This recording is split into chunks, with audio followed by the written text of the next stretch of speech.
Okay, we're getting started with Tana Code Session 5. I just kicked everything on. We're about 5 minutes till, and I'm just drinking my coffee now and trying to wake up, so hopefully everyone else can do the same.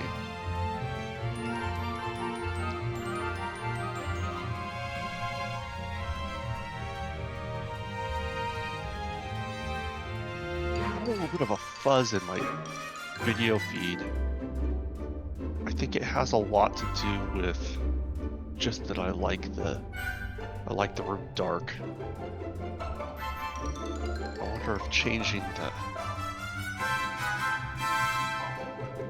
my room's color settings will help influence that. Could happen.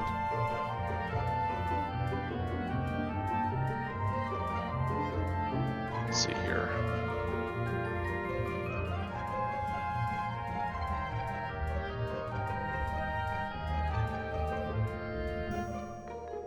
Well, it doesn't fix it, but it does give other things to look at in the space. If I go Wallace Corporation, you can't even see Wallace Corp. You can see that.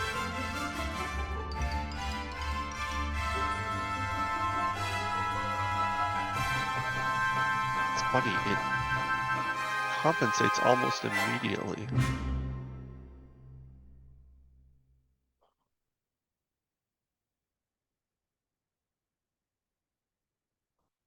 That's funny, it doesn't compensate for that one for the pink purple.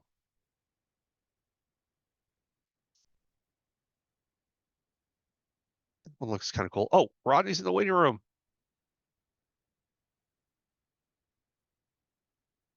Hey, good morning, Rodney. Happy Saturday.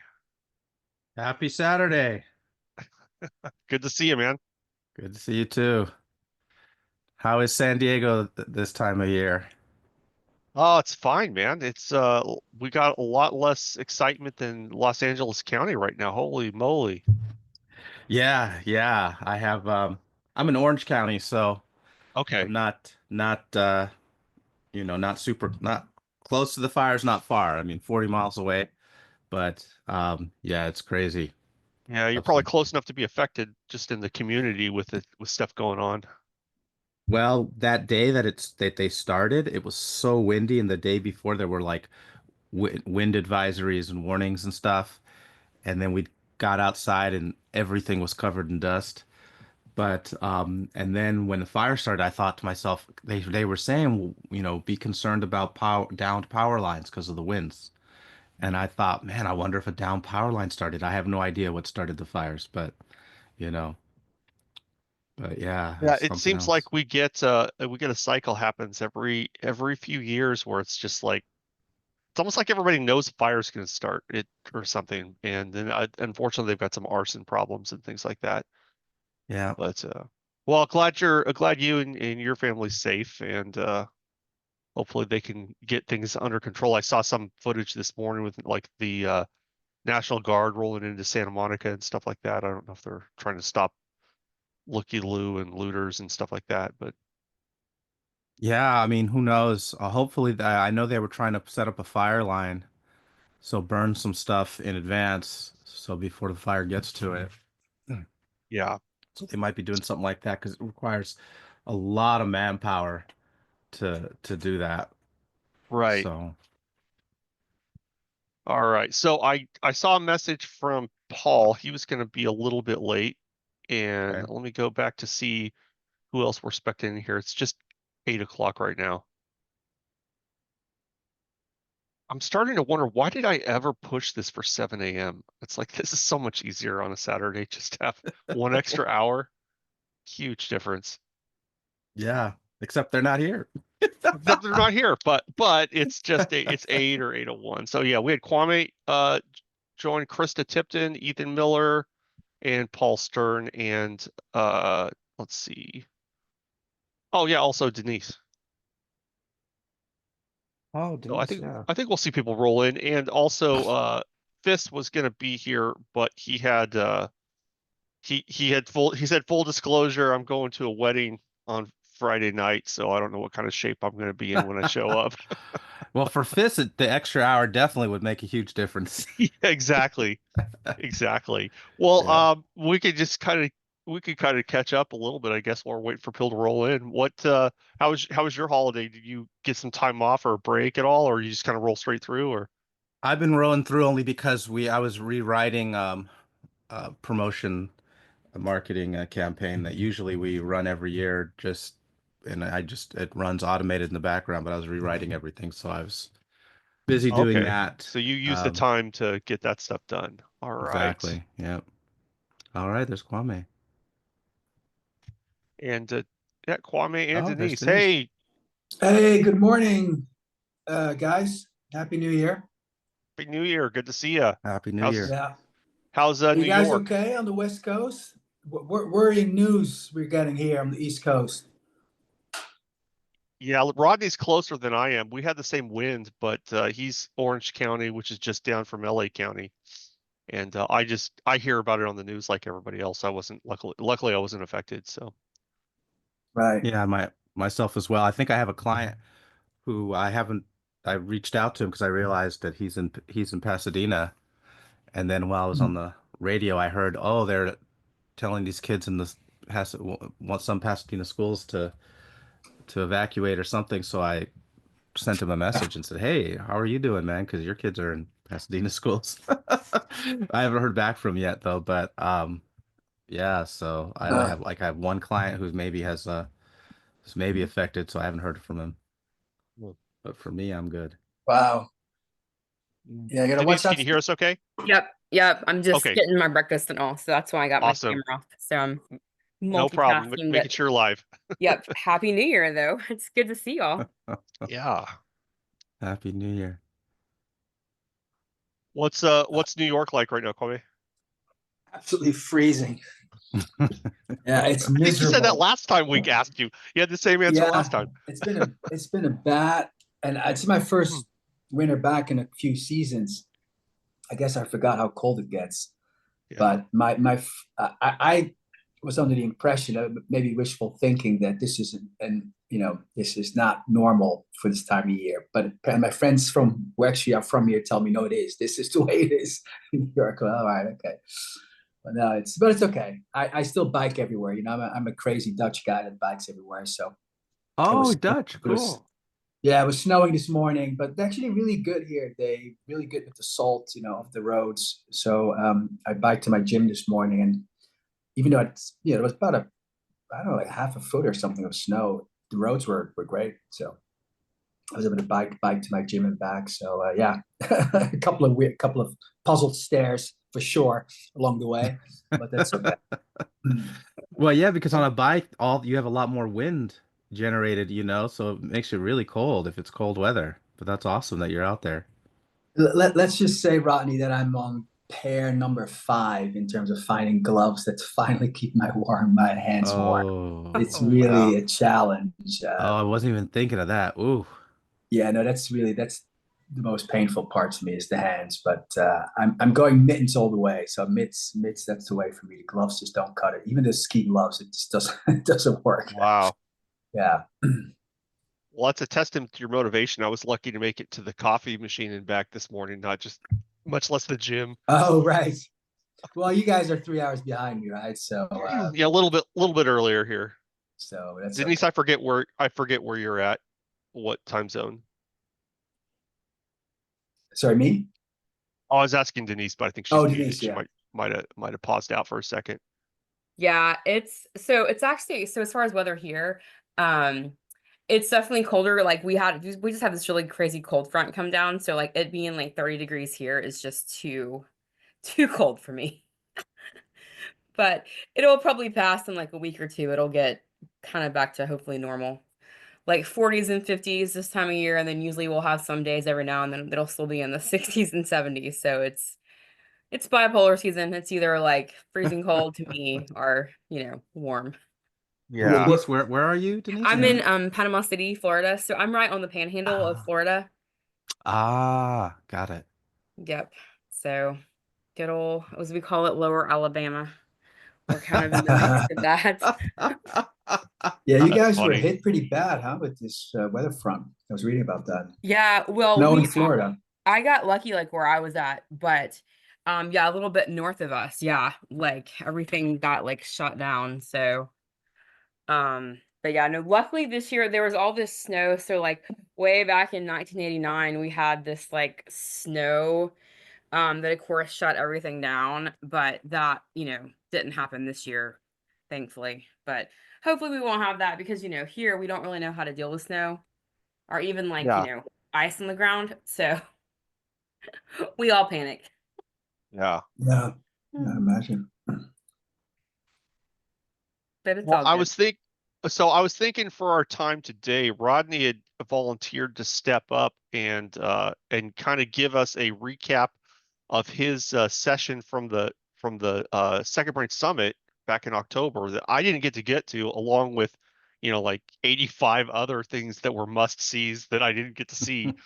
But I was like, it's funny because I was like panning through all the stuff, and I'm like, your topic seemed like it's like the perfect kind of like New Year, like the typical New Year's resolution mode kind of topic, because like I had a bunch of bubbles up on my board of my like, here's the intentions or wild aspirations and stuff like that. It's like I don't like the way I've been relating to them over the last 5 or 10 years, and it doesn't feel good. It always feels like I'm putting bricks on my back every time I look at one of them, even if I'm excited about it. So I thought it'd be cool to do that. So I appreciate you saying that you'll kind of give us a lead. I wonder how we want to use our time though. Do we want to do some other stuff before that, let people trickle in, or get started, or coin toss for that? I had a couple other ideas we could do for like additional topic or filler while we're Um, waiting for other people to.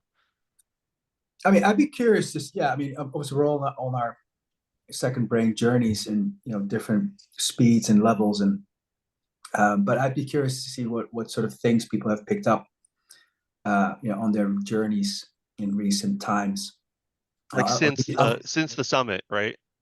Yeah, exactly. So yeah, I said Yeah. over the break, like I try to take a little bit of time to kind of dive into some of the techniques that I wanted to kind of learn. By the way, I'm because of the summit, I'm sure like you guys, I'm subscribed to all these communities now, and my inbox is getting flooded with like 10 emails from Nest Labs every day, 5 emails from well, Thiago and Nick Myla are relatively. I gotta change my notification settings, I guess. But anyways, it's very present in my inbox at the moment. But anyways, one thing directly related to what we had been talking about, I guess not the last time, but the time before that, little experiment that I've been doing, as I think I told you, Aaron, I mean, kind of going into this blockchain deep dive, Mhm. and I was actually looking at a particular opportunity, and I actually learned how to use or taught myself how to use Excalidraw, which I think is one of Oh the yeah, things that yeah, our good friend that's cool. mentioned. And he's obviously at the advanced pro level Excalidraw, but I'm actually quite proud of the little thing I came up with. And it didn't take at all. Like if you were to look at it, you'd think, wow, this must have taken you like a week, and it literally took like a grand total of an hour. It's an incredibly powerful application.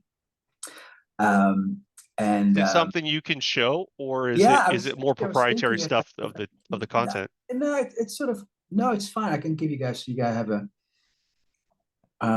well, actually, it is kind of Me, confidential me information, just and this is interrupt just getting for a recorded. second. The funny thing is when I show you guys how to draw the visual plan, that's exactly the software that I was using. Because Oh, Excalidraw. awesome. Excalidraw.com. Yeah, so it's just Oh, funny. what a weird convergence that is. That's awesome. And just Yeah, because it's super easy to use and you can make it look like drawings. So, because I tried doing like the easel and drawing it, that kind of thing, but it's just a lot harder to do in my setup right now. So, so I was Yeah. like, I'm just gonna go right. on Excalidraw. Yeah, Aaron, Yeah. I'd love to share, but I'm a bit concerned because it is actually confidential because it relates to investment opportunity. and it is confidential Yeah. information that I'm under NDA for. So, Yeah, let's skip that part then. yeah. Well, because I know we it's could just do a little going down into the tutorial on weeds. how to use Excalidraw and just not actually show any of the actual information. That'd be awesome. Yeah, that would be cool if you Yeah. could show. Because, like, I wonder, like, I know you're trying to do an investment opportunity, but I would like to even maybe use that to brainstorm, because I have this, like, ed tech idea that, you know, may or may not ever come to fruition, but I at least want to have it so if I ever have the opportunity, and that might be a good way for me to, like, brainstorm that out. So, yeah, if you're willing to maybe do a demo of that would be awesome.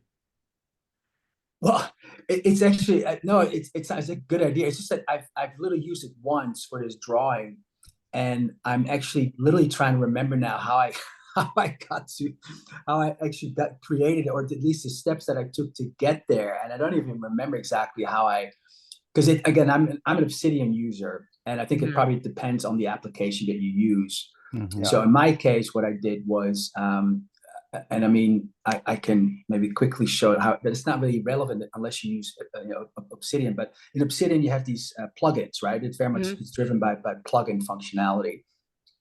And so Excalidraw is one of the plugins, one of the community plugins for Obsidian. And yeah, so what you do is you, I mean, again, I can. Well, I guess Rodney's going to show it today, I think, because he's doing his so it's because you don't have to use Obsidian for it. It's there's excalidraw.com, and you can actually just I see. instantly pull it up, and the same keyboard shortcuts work, like number 1 through 0, and yeah, it's really easy to use. Like, you almost don't need a tutorial for it, but No. they added some cool features that weren't there when I first learned it, like the AI feature where you can like have the little laser pointer and stuff like that, which wasn't there when I first learned it like a couple of years ago. But yeah, it's a fun one. We could actually just play around with it. It probably wouldn't if we want, because it's fairly easy. It's a lot like OneNote. Like, I mean, sort of like, I guess like it's a like whiteboard from OneNote. Yeah. Yeah, okay. It's just another type of whiteboard. Which is here's a question I wanted to ask. Like, so before we get like deep into Rodney's piece of it, has anyone used Excalidraw on a tablet or something, like for tactile? Because here's my dream. Like, I put some stuff about it. I'll just like broaden the topic before we go narrow again. But so I put some stuff in the WhatsApp channel. Like, so this book I got myself, the Sketchnote handbook. And this whole topic, I think Nikki talked about it in one of our previous sessions, was, like in the history of the notebook, in the tactile learning. I feel like all of these ideas are kind of on this theme of getting away from keyboard only. And next time we meet up, hopefully we'll get to hear from Fizz on his voice to AI note system that he's building in Tana. So you get voice interaction, you get more visual things like Excalidraw, and then you have like the tactile element. The whole thing for me is like your brain is connected to your entire nervous system. So every different part of your body sensory experience that you could get involved with your thinking in your note system feels like it's going to feel less like work, and you can just do things intuitively without them feeling like a heavy lift. So that's like, for me, it's the holy grail, is like, how can I get like physical touch work into my note-taking system, like the way I would if I was doodling, like doodling notes and stuff like that. So that's why I was curious about that for Excalidraw. But I think it's a topic I'm just going to be skimming. I'm going to be skimming everything I see on X and everywhere else this year, looking for things that help fill in some of those pieces, So that's what's on my mind. Yeah, I mean, I actually I work full time on an iPad, Aaron. Okay. Everything I do is on iPad based. So Obsidian, everything is iPad based, including the Excalidraw little experiment that I did. And yeah, it is actually, I'm coming to appreciate iPad more and more. I was a bit nervous because I didn't want to keep touching this, because I'm very much a keyboard guy. I'm an old school keyboard guy, but I love my shortcuts. So a little skeptical that I was going to be, forced to like extend my arms the half the day and like touch stuff. But it actually, I must say, it works quite well. And I do enjoy very much it, as you were referring to as kind of changed my relationship to the technology. And it's particularly useful for things like Excalidraw. I mean, I'll give you a brief outline from what I so just have a bit of a sense of what I was doing, and I'd love to hear what Rodney did as well. But so I was looking at an investment opportunity, and an investment opportunity in the stuff that I look at, it usually involves a lot of different entities, like a lot of different legal entities, and there's sort of cash flow going from one entity to the other. There are a lot of different legal relationships between these entities, like different types of contracts, debt agreements of various types, and different types of commitments that different, one entity makes a commitment to the other entity to service, an investment, and there's all these legal relationships. So as I was going through this opportunity, I find myself really struggling to keep track of all the entities and who's doing what with relation to which entity. And I just sort of, out of necessity, I was like, I got to draw. And I used to kind of draw that stuff down in an extra notebook. I was like, hey, here may be an opportunity to use Excalidraw. So that is sort of the thing I created in Excalidraw, was literally just a visual representation of all these different entities and their legal and commercial relationships between them. So it's probably not anything sophisticated in terms of what Excalidraw can do. It already sounds like, Rodney, you have a much better grasp of all the more sophisticated functions. But for me, it was just really it's an Excalidraw drawing, and it has a bunch of boxes, which are very easy to create in Excalidraw, and then a bunch of arrows between those boxes, and then text boxes explaining what those arrows represent. Is it cash going from one entity to the other? Is it a legal agreement that goes from one to the other? And that's it. But as you can imagine, there's maybe a grand total of like 12 entities involved in this transaction. So it already gets quite complex, all of the relationships. But the one function that quickly became my favorite, and I think Frank actually referred to this as well when he explained his visual experiments, is the zoom in, zoom out function. It's incredible because, as you can imagine, very quickly I found myself running out of space with 12 entities and 20 different relationships. But it's super easy, just kind of like zoom out, and then you can keep building, and you zoom out, and you keep building, and you zoom out. So that was a really helpful little hack that I came across. And I think it might have an infinite canvas too. That's cool. Yeah, because when I was gonna make more than one, and then I'm like, oh, I can just pull the screen down. Kind of like with Miro, where you can just pull it down, and then you could just put all of them in the same document and then zoom in on the one that you want. And instead of, so if you're doing a presentation, you don't want to have to like open up multiple files. You'll just zoom in on like segment 1 and then zoom in on segment 2.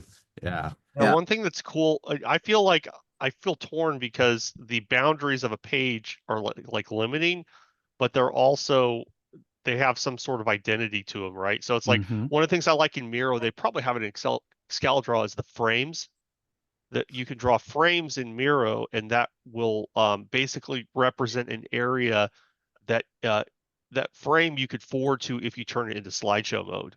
So it's like you can designate an area as about a thing without it being another drawing element and stuff like that. Well, I just opened up Frame in there.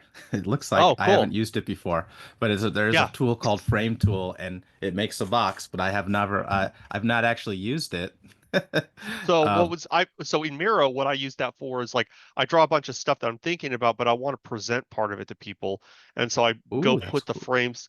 I put the frames on and I label them and turn it into slide deck mode. And so that without having to do two separate steps, I have my messy work, quote unquote messy, can then turn into like a formal presentation. Awesome. The one feature that I would really go ahead. Rodney, I'm curious if you have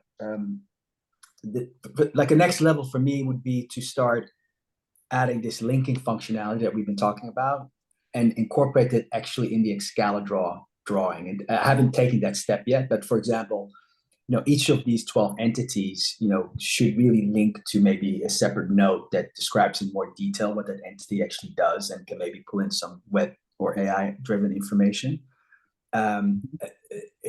It's pretty static. I haven't taken that step yet. So it's just a representation of how it all works, but it's not linked. I mean, the whole, the object itself lives in the node, in an Obsidian node.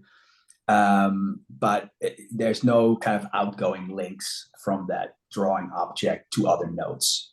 Yeah. But you can do that though in Excalidraw. Right. Okay. Yeah. Yeah. That is one of the really cool things about it, that it would actually link out to things. And if you use the web one, you can make it link out to other web pages. Right. So so like with programs like Tana, where you can actually make a link, you could actually link it to Tana notes or to Evernote notes. Right. Yeah, that's one of the things with Tana is that I'm chafing at it sometimes because it's still in beta development. So they haven't developed a lot of the cross plugin APIs and things like that. They have some of them, like they have a reader tie-in and things like that. I could easily see them building a linking tool with Excalidraw or something like that, because like with Obsidian, your base unit of your atomic unit of information is a text file, is a note, where in Tana it's a unique URL, and so any node has its own unique URL. So I could take that at any point and link that across. And then, so that's why I'm such a fan of using the web-based versions of all these programs, because I can just run them all and have just all those tabs open across the top. And basically when I get to do that, I treat them all as if they're one program. It's like I'm using Tana with this, with this, with this, with this. And for me, the experience is all as if it's one thing, even though they don't know each other that well or have much to do with each other in that way. So that's the thing I enjoy about that. But I'm looking forward to getting away from the nodes when I don't want to see them also in Tana. And I can see both sides of it, because I desire plain text, but I also think in nodes now. So it's like I just want to be able to flip it back over, have it remain the same underlying thing, and just flip it back over, because I think in different modes if I see a bullet than I do if I see a text body, Yeah. So it's kind of interesting. I actually, in terms of using URL references to notes, because I use TickTick as my task app. I don't know if you guys are familiar with it. It's like one of those task apps. And I'm actually able, because I use the desk. Well, it's not a desktop because I work on an iPad, but I work on an iPad native Obsidian app, so I don't work off of web Obsidian. But I'm able to create links, and that I can embed in a tick. Like for example, when I create a task that involves a particular Obsidian node, I can take I guess it's technically not a URL, but it is definitely a link of sorts that I can then copy into my TickTick task. So next time I open that task, I can click on that Obsidian link, and it will take me direct. It'll basically open the app. It will open the Obsidian app and take me directly to that particular node. So it's not, I guess, a web URL, right? Because the information is not presented to me through a web interface, but it does take me to the right information directly in the app, if that makes sense. Well, and it kind of just outlines that point that you don't have to link into your dedicated PKI system to be linking your notes. Like, yes, they don't have to always have the Obsidian as the living hub necessarily. Yeah. And maybe the stuff that you want permanent notes that you're gonna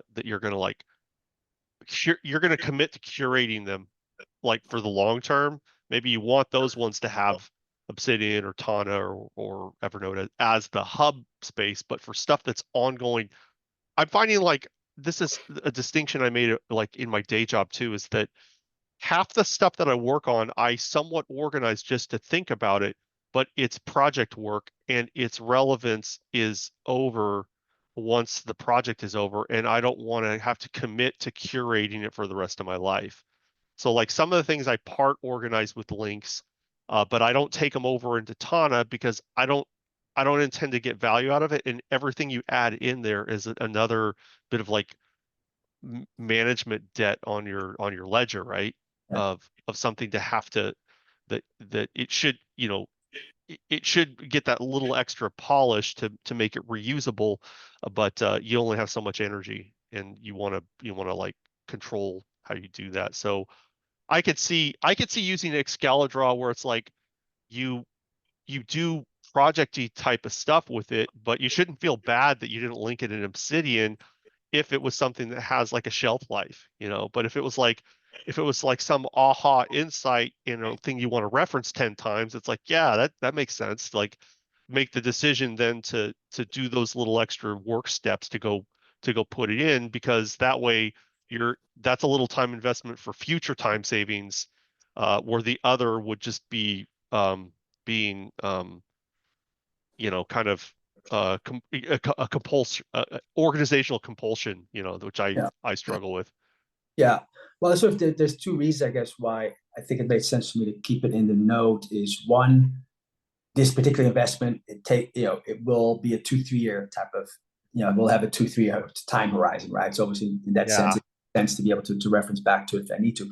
But the other reason is because I'm thinking about maybe potentially getting someone else involved. I would be able then to share that with someone else who's not up to speed yet, right? So even though I may Yeah. now and all of it, at this point in time, if I want to get a team involved or other people, then it's nice to have this as a reference piece to be able to share it with them so that they can get up to speed as well, right? So that's another reason, Right. I guess, why Right. you keep it there. But no, I hear you. I love this concept of thinking, note taking in terms of that you're creating for your future self. I really like the way of thinking about note taking, because it's very easy to kind of get very prolific in your note taking, as I have been Yeah, guilty of. I don't know how long you guys have been at it, but it's like I've had 5 different like empires of notes that I've built up over the time where they were organized for the sake of organization, but the weight of it just became so heavy. It was like it just it just felt like work, and I wasn't getting the payouts back out of it because I didn't I didn't measure the cost of what it takes. I was just doing it because that's cool and that's how you be organized. And it felt um, there's a comfort, like a bubble wrap comfort, and like putting things in their place and things like that. But it, you know, if it doesn't lead to output, I think that's one of the things Tiago's talked about many times. So anyway, well, Denise, did you have any kind of updates from your side that you wanted to touch on before we roll into Rodney's stuff, or like what have you been thinking about through the holidays or since the conference and stuff like that? Oh man, there's been so many changes. So I got my acceptance letter into my graduate program Wednesday. Oh, So congrats. definitely Awesome. this is a great segue probably into Rodney's stuff. Nicely Um, done. so I'm super excited about that, but it kind of comes on, how like I started, teaching at a community college, and it's funny how I've learned that I've got to ask better questions when I take these new jobs. And I just assumed like my colleagues that, oh, they're all in 9-month contracts, but I actually signed because it happened so quickly that I actually signed a 10.5-month contract. And they have this crazy way of like doing points. And of course, like no one sat down with me. Like I walked into this job, like I guess with really no supervision, although like I have obviously supervisors on tape, like, on paper, but no one really explained to me this whole point thing. And it's like very confusing. And if I would have known, I would have said like, no, like I have to get all my points in the fall and spring because my summers, like I mean, that's kind of, I guess, like the beauty of what I do as an educator is I do like my summers are busy and not like I'm sitting at home like doing nothing. Like either I'm doing sim camps or I try to travel with other groups. Like I just like I like to do a lot of professional development too. And if Yeah. I'm stuck in this 10.5-month contract, there's really no time for that, especially with my graduate program that I just got into. I'm required to go to the campus once and for a whole week out of the summer. And so now I'm going back and forth with them, and so there's lots of like growth going on, I guess, in that regard too, like what I will and will not tolerate. And plus I walked into a situation where they haven't really managed like the chemicals. It's just they have a lot of growing pains to go through too, because like they've got to make a lot of policy changes when it comes to chemistry. And so I'm the only one teaching chemistry, but you can't just like expect someone to stay with it being the current way that it is right now. So there's lots of growth, but then I also have to decide like wherever I land, if I end up going back to my old job, which I don't think I am, but like I've got to be committed for the next 3 years because that's where my data is going to come from for my dissertation. So, you know, it's an education doctoral program in STEM education. So, which in my heart and passion is rural STEM education, and that's really where I'm at. And even the school that I teach at now, it's kind of in the middle of nowhere. Like it's in Marianna, Florida. So if y'all look that up, it's like a very small town. Um, but it's really the prime place to do a dissertation because there is a lot of data of like inequities and just lack of access. But there's ways that we can get these kids access to the proper education for if they choose to go the STEM route, that they would be able to do that and be successful. So just lots of decisions I have to make in the next, you know, few months, but also like, I mean, I think I am at the point in my career that I can like take some stands and what I will, you know, what I am and am not going to do with my employer, just because like, I mean, I'm fortunate that I'm in the type of job that there's such a demand for educators like me that, I mean, not that I want to leave, but if I ultimately have to do that, then that's, you know, to help them to understand that you can't just expect a chemist to come in here and do all these things. So anyways, and feedback for that. If anyone has any feedback on how to deal with like work situations like that too, I'm definitely open to that. That's kind of a lot, but What I thought about when you said that is how much stuff I've done in my to-do list system because I wasn't like over the years because I have trouble saying no. It's mhm. like entire worlds I've built with technology because I wasn't good at crucial conversations with people. It's like Well, that. I'm not saying that's you, but right, it's right, right. what No, I no, thought no. about myself, you Well, know. and so the other kind of side of this is like I feel like I mean, like I feel like I'm like an intermediate user of all of these tools. Like once I kind of get there, just because of like if I compare myself to the community where I'm at, and then of course like to working with all of y'all, but.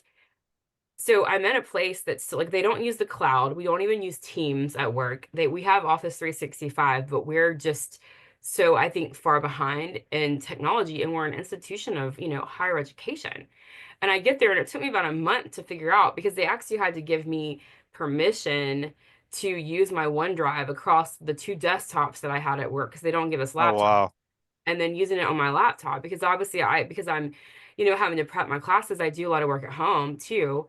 And so like I don't it took me a while to figure out they're actually doing this shared drive thing like back from the 1990s technology is what I like to call it, or even like the early 2000s. But I mean, I think people really started to get away from that by like even in my last K-12 job. I mean, we were using Google Drive, and I'm thinking we went to that at least 6 years ago. We started to migrate away from that. It was definitely a process, but I mean, so to me, it's strange to be a part of an organization that's still using a shared drive. Like, is that weird to say that out loud? Like, I don't really, maybe it's not. I mean, maybe there's a lot of organizations out there that still do that, but Well, large organizations are going to have a lot of IT department lockdown on whatever enterprise solution they want you to run. And I'm dealing with that myself in that I have a million ideas of things I want to do to for AI, but I've been directed that I get to live in the Microsoft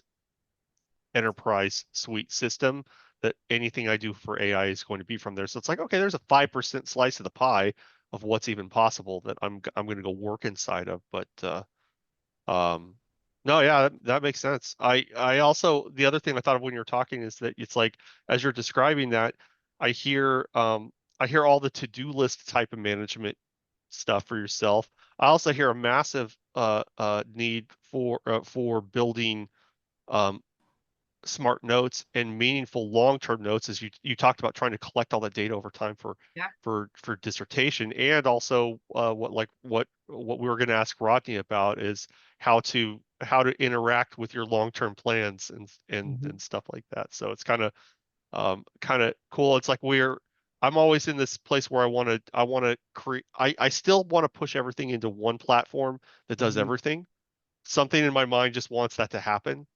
I'm not, every time I've tried to force it, it blows up in my face. So I've stopped forcing it, but I still have the desire that there'll be this one place where my to-dos and my super complex linked notes all live. But it just doesn't. Honestly, lately I've been so tired. I don't even do to-do list apps anymore. It just goes on my calendar. It's like if it's on my calendar, it happens. if it goes on tasks, I might remember to check my tasks. So little 30-minute blip bubbles on a calendar, even if I just keep dragging them forward, that's what I revert to, and then I'll commit whatever energy I have for like proper note taking to the either creative or the information based stuff. And then it's just the more energy I give the to do, I end up start building aspirational to dos that aren't have nothing to, they're like, oh, I'll feel good thinking about if I get this done, and I'll get all that dopamine payoff today. And now I have this another brick on my back. So I'm just rambling right now, but it's just like Yeah. I hear similar challenges through all the different people we talk to through the second brain community, and we're all in these very different specific personal experiences, but we've got this commonality in those. There's a commonality to the challenges that we're trying to address too. Well, and that means a lot. And when you talk about the to-do list, like I feel like I think every tool does like have its lifespan, like in our, in the way that we're evolving and how we manage notes, even down to our task. And it's funny, like I was an avid, once I discovered the To-Doist app, I mean, my life was organized to it, and I was on top of things. I mean, as much as you can be, like, life always happens. And, unfortunately, sometimes we do get behind no matter our best efforts. It just happens, and deadlines have to get moved. But about a year ago, I think I might have shared this too, like at one point, but really, I guess about a year and a half ago, I kind of like quit using that app. And I've struggled to like stay on top of my to-dos, but now, and I think it's just that app has like served its lifespan for me. And so now I'm finally getting back into like a task management system for all my to-dos, because I have 3 different courses now that I'm having to manage. And so like I have to see the big picture.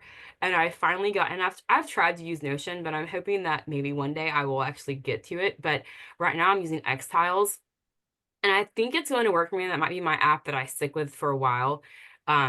But obviously I've gone back to like paper and pencil for my to do. Like I'm keeping like a daily log, too, just because there's so many moving pieces. But I think we do evolve, and maybe it's like when you revert back to paper pencil, or even like just the basic like moving it in your calendar, that something else like will show up eventually. And maybe it's like an evolution part, like as we evolve in what we do too, that we just find different apps along the way. And I'm like you, I do want like one app that does it all, because I feel like sometimes I get overwhelmed like with all the app influx. But I mean, who knows, that maybe 10 years from now, maybe 5 years from now, like, because I mean, it does have to flow no matter what we're using. If it doesn't really fit, and if it's not natural, if it's not really like something we are going to look at every day, like that doesn't do any good. Like whenever I still attempted to put things into Todoist, but if I don't have it open and I'm not looking at it and I'm not letting it guide my work, like I don't like, so I'm going to make sure I cancel my subscription when it comes due, because All right. I'm not using it, because like, it's just, Yeah. Anyway, so I guess with that, probably should go back to you. Well, it's an interesting idea, sort of, in which app do you live day to day? Like which app is guiding your day-to-day actions, right? That's what you're saying. And it's actually a very interesting experience for me, because I used to be very calendar driven. So I was someone who would always put whatever needs to happen, maybe to Aaron's point, unless it's a block in my calendar, it doesn't happen, right? So I'd spend most of my time and when deciding how to spend my time in my calendar app. But then when I started using TickTick, which is like To-Doist, it's very similar. I found myself. So now I'm living in TickTick. So I basically that's where I live. So at any point in time where I'm like, okay, what do I need to do next? I no longer go to my calendar. I go to TickTick, which has a calendar function. So I still get the sort of calendar experience of being able to see your day and plan ahead, but I also get all of the to-do kind of features. And then the biggest, I guess, game changer for me in terms of managing my workflow and maybe more importantly, my information flow, has been to be very disciplined and diligent about assigning incoming stuff, whether it's an email that I should read at some point or an article that I came across that I should read at some point, to be disciplined about not doing it right then and there, which is sort of, the temptation is to know, I want to read it right now, but to be disciplined about allocating it to its proper place in my to-do hierarchy, and then have confidence in it, because since I live in that app, I know I won't forget about it because that's the app that I constantly am exposed to. And that has made a real impact. For example, it has allowed me to get to inbox zero, for example, which is something I was aspiring to for years. And I think this sort of discipline of taking an email, an article, or a task and sort of be disciplined about allocating it to the right place in my To-Doist, in my tick, has allowed me to really free up kind of this sort of anxiety that I used to do about like, oh, I have to read this right now or I'll forget about it, right? And so that's been quite helpful to kind of pick it that to guide my day-to-day life and be disciplined about flowing assigning everything through that app. I would love to get to inbox zero. Like that's like an aspiration of mine. So maybe on one of our Zooms, if you could share maybe a little bit about your story. Maybe not today, but like I would love to, because I like, especially like I guess in my personal like email, I don't really care, but like at work, because now I have to manage so many of like student emails that it's really emails that I've answered in class, but because students now just need that extra reassurance, and I almost wish I could develop like an AI like bot to like catch certain things, so I'm not having to spend my time like answering questions. Not that I don't mind answering their questions, but like whenever it's like, hey, when's the due date for this? Whenever I've posted it in 5 places, like a bot could probably easily do that, but clone yourself. Yeah. You can do it right now. Delphi. Like a Delphi clone, yeah. Expensive, like the Delphi. I'm not sure how expensive it is. They were part of the summit. Yeah. Maybe I should write them an email and say, look, I'm a poor educator. Like, let me experiment. I'll be your prototype. Like, I would love to be a prototype, like for. Yeah, I mean, you could be their whole customer success story. They could do massive ads off of it. Oh, that's true. You know what? I might pitch that to them because I don't know of an educator that wouldn't want that. And like, I mean, the good thing now is so many students, I think, are okay with that. Like this generation of like students coming up, like I don't think they would be bothered if they found out that, an AI teacher, even though because they would still have access to me, like, but to help them get quicker answers because they do want instant. I mean, like they get mad if like I didn't write back to them in 10 minutes. Well, let me guess, 80% of them are asking you something that's on the syllabus, right? Yes. So actually, we could do that together. You could do what Paul did. He had some employee he was supposed to train, and he uploaded all these documents to Google Notebook and gave them access to it so that he could then ask Google Notebook questions instead of asking him.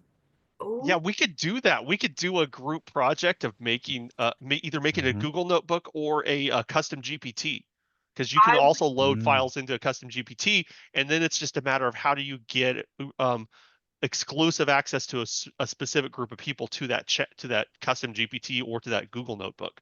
Well, they don't even need exclusive access because the way it would be named, probably nobody would find it other than her own students. Like that wouldn't be of interest. So,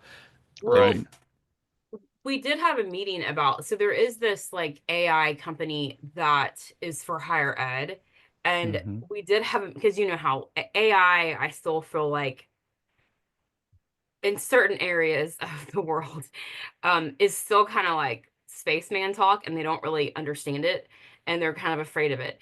But I was encouraged that when we had a meeting about this at work that our IT, our VP of IT is talking, I think it's called Boodlebox, or it's something, there is an AI for higher ed that like follows all the FERPA laws that we're supposed to follow, but like GPT and like, or ChatGPT and all the kind of evolving AI tools, and it has some sort of agreement on their end that they're not saving our data somehow. Like he explained it really well. I'm not explaining it that well right now, but that would be interesting to see if they could get me access to that. And so I could experiment with using this GPT. Because I mean, I feel like the students that I have would be all about like having a GPT they could just go in and out instead of, because Canvas like can be a bit annoying, I think, sometimes to have to go through all the files that are LMS that we have to use.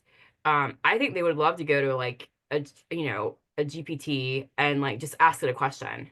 Like that would be something that would even be a good group project. Yeah, I would be interested to like, look into that if y'all wouldn't mind helping me build that. Well, yeah, we only meet here like every 2 weeks, but there's no reason there couldn't be an ongoing project, and we just communicate on the WhatsApp channel. That'd be Yeah. cool. I would love that because I'm trying to shift my day job into full AI consulting. That's where I want to end up with Oh, things. well, and hey, if the time is right, I would love to Yeah. introduce you to our school because I feel like, I mean, they've, I've actually, because they don't want to spend money, which I respect that. Like, I think we should be good stewards of state money. But sometimes, like, having a third party come in to give you that extra lens, like, I'm a firm believer, and we don't know, like, what we don't know. And we need someone else to kind of shine light on that blind spot. And so I convinced them in a very direct email. I was quite proud of myself. Either they were going to listen to me or I was going to get fired over the email that I sent. But I said Wow. nothing Yeah. wrong. I was respectful, and I had to take it from a lab safety perspective. And I'm protecting not only the students, but also this and myself, but from the school from a potential, I mean, it could be potentially bad. Like there could be a lawsuit. So um they listened, thankfully, and so now we have a contract with the Lab Safety Institute to kind of help me come in and get all of our files in order whenever it comes to lab safety and do a huge chemical clean out. So because that's, I mean, number one, I'm one person doing this, and you do need someone else, I think, to guide you in that regard. And I think in schools that I mean, it's a great place. Like, I'm not saying it's not a good place, but I think in terms of AI, them bringing in a consultant, eventually might be a good thing. So, Well, beyond that, it's also a real service that you could do to students that aren't really up on AI. Because I just assume the way we all talk, like this stuff is really common, but there's large groups of people that what's missing beyond all the TV commercials and all the hype is actual practical use cases beyond trying to tell it to make a silly poem. It's like what's missing is taking here's a real world problem and then trying to apply today's constantly changing tools to an experimented in a box version of a thing that does a thing. So like agents are the big term right now that everyone's kind of talking about as AI agents. So it's like an entity that's built with a set of instructions and a set of files for a specific purpose rather than some Scarlett Johansson voice who knows everything and does everything. It's like it's this little thing that does a thing, and I think Well, people can and get their head actually can around that. interact with other programs. yeah. So like actually That's do a the task crazy for you, stuff which because is the that's what really I'm cool waiting thing. for. Is Yeah, oh no, that not, exists. well, Yeah. yeah. I mean, I know it exists in certain forms yet, but as far as like rolled out, that's what I want is I want to be able to give instructions to go do work, and Yes, those are yeah. they have paid models that do that. Yes, I haven't Yeah, had a well, chance to look into we'll them talk yet. more because that's kind of Yeah. what I'm trying to spend my time in. It's also the scary part, isn't it? Because just like when the self-driving cars, the Waymos came out, I don't know if you've seen those. They're in some of the bigger cities. I just saw them in Phoenix. I know they were in San Francisco already, but completely autonomous taxis. And it's like, okay, it's cool, it can do this thing, but what the heck happens if it runs over somebody's foot? There's there's no longer a human involved with that. So there's like a scary thing. There's kind of a scary thing once you have an agent, you tell it to go do stuff on your behalf. It's like, um, I didn't program it. I just gave it instructions. I don't know how it works under the hood, and I'm trusting that the outcome is gonna be safe, responsible, and not get me sued. So, Well, but it's where things are going. These are the challenges that we have to address, and it seems best to take them on with very low stakes examples and get some wins with low stakes, and then gradually build things in that have higher value and higher risk. I'm sure, Kwame, you don't want to just have all of your any speculative stock decisions to say go buy something for me. Like tell me what you bought, tell me how you did. That's kind of that's a much higher stakes example of what could happen. it already exists there, like these agents that are trading Yeah. autonomously. And Wow. I was going to say, like, I think you're right. Having an AI agent that is your kind of social media clone is one thing, because what can really go wrong? He can maybe piss off some people, get himself, blacklisted by X. But okay, fine, you'll live another day. But if money is involved, and you get an agent, because that's really where a lot of the value is ultimately. you get an AI agent to spend on your behalf, for example, being able to book a trip, right? So not just come up with an itinerary, but okay, fine, looks good. Now get it done, right? Book it. At some point, there's money involved, right? And that needs to be paid. And that's, I think, when the stakes, to your point, really start to rise, because then when someone starts to hallucinate, right, that really is going to cost you money. So You bought me a ticket to Yes. where? It's like, Yes, oh, exactly. I'm going to Yemen. Okay, all I right. don't think I'm gonna give it my credit card to like purchase the stuff for me. Like I want it to like send me something that says like review this and see if you're okay with that after booking it, just so a Yeah. human yeah, check. Yeah. exactly. Yeah. Trust is No, earned which is right. very gradually. Yeah. Yes, exactly. Which for Travis, like it's like a one transaction type of situation. But as you can imagine, some of these trading situations, you're doing several transactions a second, if not per minute. Some of this like trading strategy, and by the way, that's not my area of expertise, but some of this high velocity transaction stuff, there's just no way of pulling. It's done. You know what I mean? Like there's no like, okay, you show me that before you do it. No, that's not how it works. So it's Back like to Denise's. Yeah, I'm sorry. Finish your thought. I had one other no, thought. go ahead.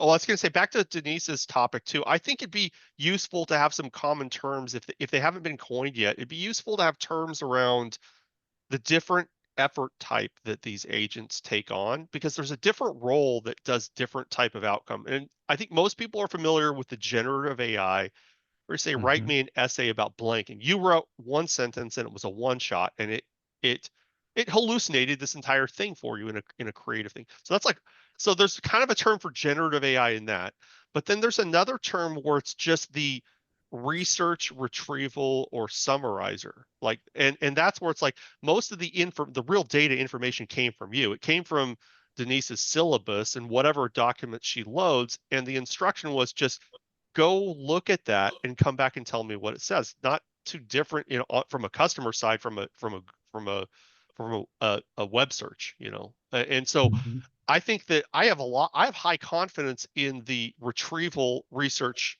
summarizer, because especially now that a lot of them are putting the footnote for the reference, because it's like, I don't want you to write a creative thing about it. I just want you to find it because it's hard to find. Yeah. And so I want you to find it. I want to read what it says, and then I click the footnote, and then opens up the original source there.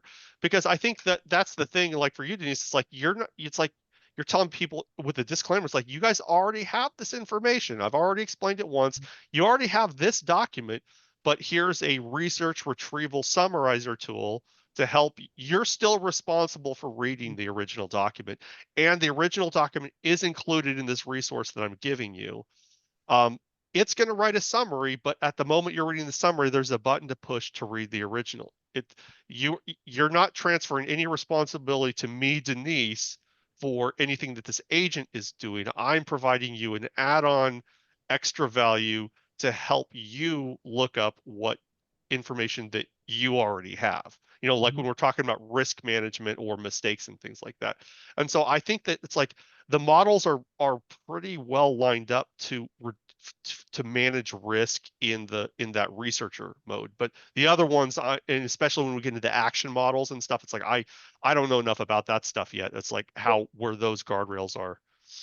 And I would think it would be interesting, like because I think, okay, like with what I do for a living, like being like teaching chemistry, okay, because there's not any like financial like thing tied to that. I think that we can perfect, and I use the term perfect it, I guess, very loosely, but I think it would be interesting to use educators that are willing to like just put it all out there, because I mean, I have nothing to lose with anything that could be, AI tested. Even if I would take my lecture notes and like upload them to some agent, and like, how could this be like something that students can go and query? Like, what does that really look like in a modern classroom that still has a live instructor that's delivering instruction, but how can we make it more accessible for students? Because they do have a very short attention span, and it does just come from how they've been raised with the phones. Like I can't imagine, because I was that last generation that kind of grew up without having a smartphone like in my hand. And so I don't even really comprehend like what's it like to have an iPhone in my hand, even in high school. Like, because it wasn't until, gosh, I got up my first BlackBerry when I was like 23, 24. I mean, so it's like I still don't even comprehend being a 20 something and having, being in school and having a smartphone. So Are you allowed to assign extra credit? Yeah, so luckily I do have a lot of freedom in that. And so it could be where like if I could develop something that I'm dumping all my data into, like that I can give them, like and most of my students, because it's chemistry, and a lot of them, like this is one of the things I want to write in my dissertation, is how we're putting students that have had zero chemistry background straight into chemistry for majors, and we're setting them up for failure when they don't come in, because I still have to cover. I mean, luckily I have a lot of freedom that if I don't get exactly to where I want, like as long as I get to a certain point, like that's okay. But um I do have a lot of freedom in how I teach and like how um far I get in the content, but there is a level of expectation in the chemistry world of like what you are covering in chemistry for majors like semester 1 and semester 2. But if I have so many students that have never even taken chemistry even at the high school level, like that's a problem. And so how do I meet them where they're at, and not, because there's a huge push, like I was told to be generous with grades. And so, there's just a huge push to, even at the, in higher ed, to still pass kids through. And like that's not helping us. I think we have to give kids more on ramps. And maybe it is like them having an AI tool, because I think they would be more likely if they were overwhelmed to go into chat or whatever tool that we could create, like, hey, let me ask it this question, like tell it like I'm overwhelmed, help me start with this topic. Like I want to train my students to even use AI like that when they're in shutdown mode, to help them be like the opposite of that, like be willing to sit there and work through the problems. Yeah, I think that's awesome. And here's two things I would say just for random suggestions. One, especially in your role, much more so than in my own, I would recommend uh for you personally reading everything that Ethan Mollick writes. Okay. Read every single thing he writes. He's a professor at Wharton Business School, Okay. and he's kind of a oh, I like that, Rodney. The three AI roles. I'm going to come back to that. Um, so he wrote Co-Intelligence. I've probably talked about that book here in this room. But when I started an AI user group at my company, that I have one kind of like champion for each department, 100 people company where I work my day job, to do a community of practice on learning AI. A prerequisite for joining this user group with us is they had to read that book. So it's like you can't show up until you finish this book. And so I'm like, all that just to say, I thought that the specific content of that book by Ethan Mollick is that important right now. It is that much of a honing almanac of what the real situation is right now, and what AI really is, and what it isn't. So I would say you want to read that book and everything like that he puts out on his blog, like his newsletter and things like that, because he's an educator.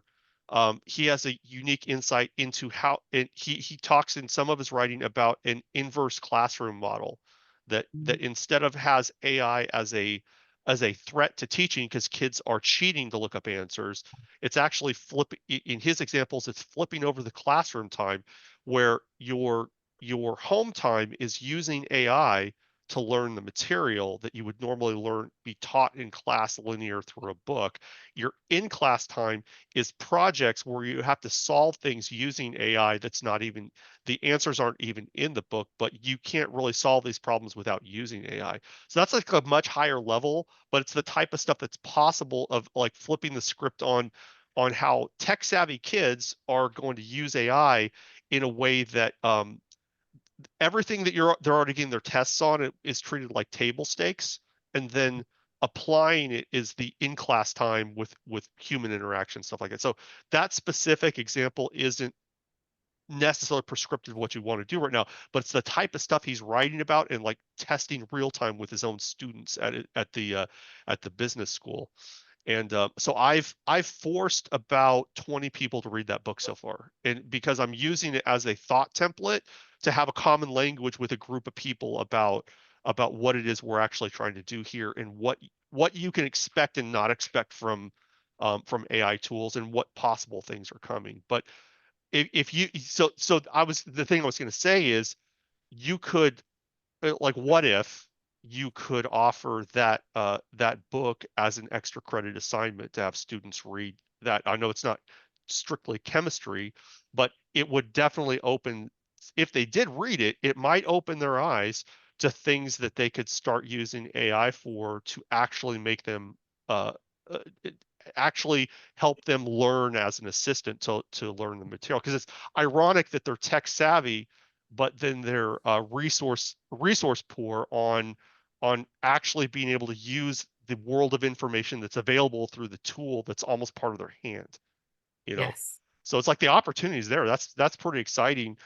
But let's keep talking like outside of these two. Just send messages over the Yeah, definitely. Because as over the I'm kind of chat. planning today, because my weekends are about to be spent like just really, preparing for the week and for my lessons, like just because of the way my schedule is. And as I'm doing this, I definitely want to think about ways that I can incorporate this, because I think about, especially my students that struggle the most, I think would actually benefit, like, because so many of my students, I shouldn't say so many, but the ones of them that really do want to, complete their STEM degree, they do get very overwhelmed, and they don't, and I can see it in their eyes. They're like, don't know where to start.